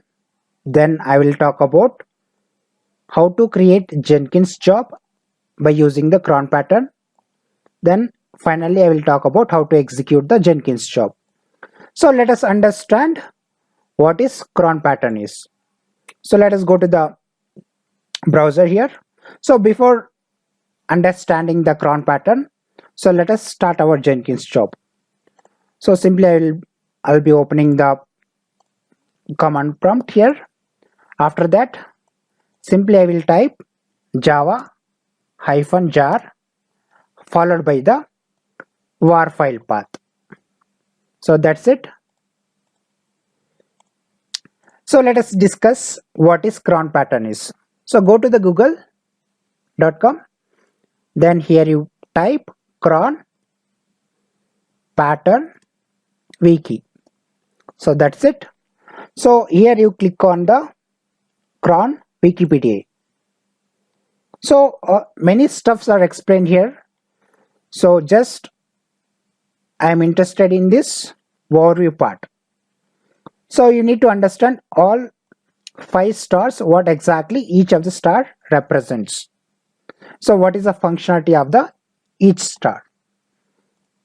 So let us understand one by one.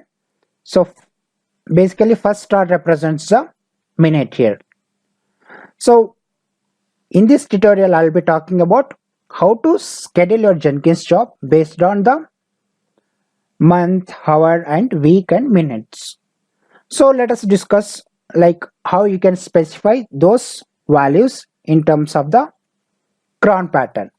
So 5 stars you need to specify in the Jenkins job configuration so that it will execute the your Jenkins job on timely manner. So let us understand one by one each of the star or each of the value. If you specify the first value, so how it is going to execute, in what time it is going to execute. So first star represents the minutes. So you can specify the value from 0 to 59. So second star represents the hour. So you can specify the hour, like on what time you wanted to execute. Third star represents here day of the month. Say for example, if I wanted to execute next month, this hour and this minute. So you can mention here the day of the month. Let us say in this month we have 30 days or 31 days. So you can mention 20 as a date. So it will consider 20th as a date. If you mention the 20 value, then you need to specify the hour. On 20th date, this hour and this is a minute I wanted to execute my Jenkins job. So you can mention the straightforward third parameter and followed by the hour and the minute. So here fourth star represents the month. So you can specify this in this range value 1 to 12. So last star represents, just a minute guys.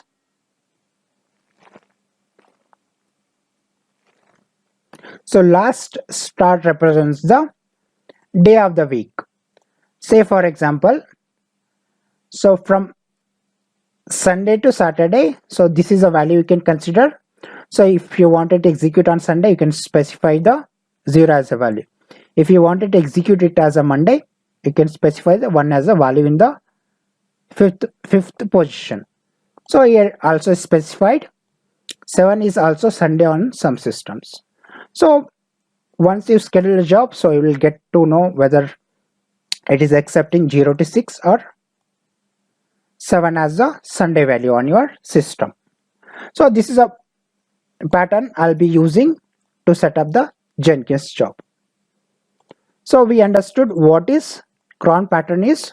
So basically this is a pattern you will be using to execute my Jenkins job on timely manner. So that's all about cron pattern. So let us create and configure Jenkins job using cron pattern. So let us check our command prompt whether our Jenkins is up and running. So our Jenkins is up and running. So let us go to the browser here. So here I'm just typing localhost :8080.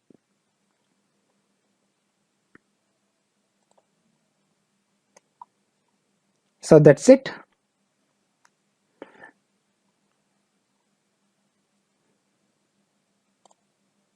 So in the previous tutorial we have created Jenkins demo job. So I am just opening that. Here I'm copying this particular name so that I can copy all the configuration what we have done in the previous tutorial. So here I'm going back again. So here I'm creating the first Maven project So that is a Jenkins job here by using the new item here. So here I'm specifying the Jenkins scheduled job 1. So here it is saying Jenkins job schedule 1 already exists. So let us go back and let's delete this project. So here I'm again clicking on the new item. Then here I'm typing Jenkins scheduled job 1. So that's it. Here I'm pasting the job name which is created in the previous tutorial, so that it can copy all the configuration whatever we have done in the previous tutorial. So that's it. Select that particular job, then click on OK button. So that's it. So you can see here multiple tabs here. Sorry guys. So in the first tutorial we have configured some things in the build tab. So in this tutorial I'm talking about how to configure a job so that it will automatically trigger your job based on the time mentioned in the build triggers tab. So let us go to the build triggers tab. So in this particular tab we can specify the timing so that particular job will get executed in that specified time. So in this build triggers you need to select the third option, that is build periodically. So check the checkbox. Here you need to specify the 5 stars. So as I discussed, so this is a cron pattern. 5 star represents, first one is a minute, second is hour, then the third one is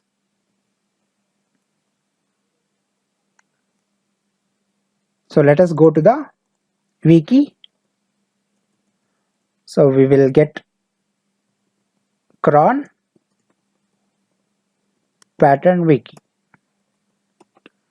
So first star represents the minutes, second star represents the hour, third star represents the day of the month, fourth star represents the month, and fifth star represents the day of the week. So let us say in my case I wanted to execute my build at 12:57. So now the time is 12:56. Let us go to our Jenkins job. So second parameter is the hour, then the minute. So here I'm specifying 57. Then I'm clicking on apply and save. So that's it.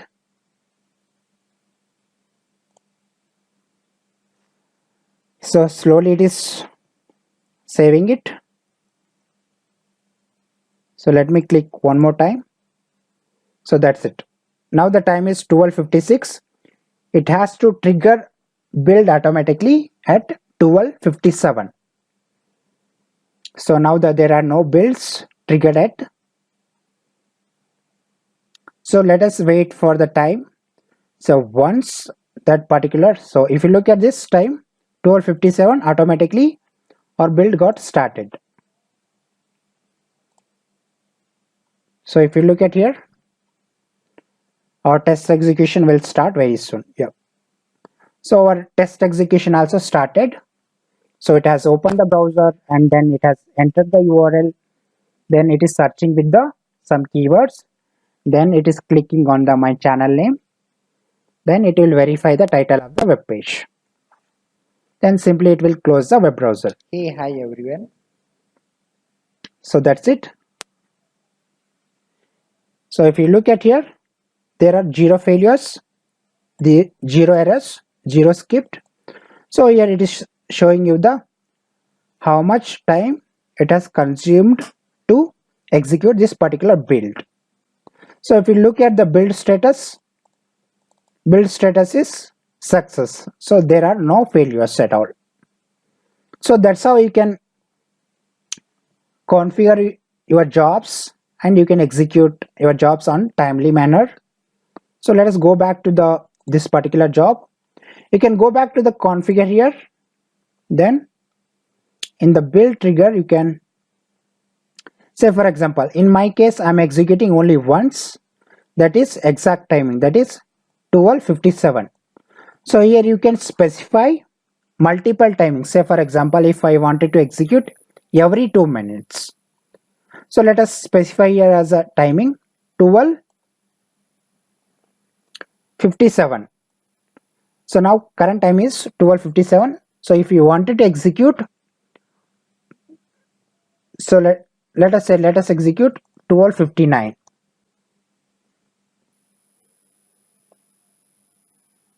Then directly you can specify like this. Multiple values you can specify. Say, for example, if you wanted to execute, let us say 13. So now the time will be, it will become 13. So let us say here specify I wanted to execute 02. So it will execute 13:02 minutes. That means 1 o'clock 2 minutes. And if you specify the comma followed by the parameter like this 04, so it will first build, it will trigger 13:02 minutes. Then it will, second build will trigger 13:04 minutes. So every 2 minutes it will trigger a new build. So that's how we can configure for the multiple jobs trigger automatically based on the timing mentioned in this particular cron pattern. So that's all I have in this session. If you have any questions, please comment in the comment section. So if you like this particular tutorial, please click on like button and share with your friends and colleagues. Thank you very much for watching tutorial on Jenkins.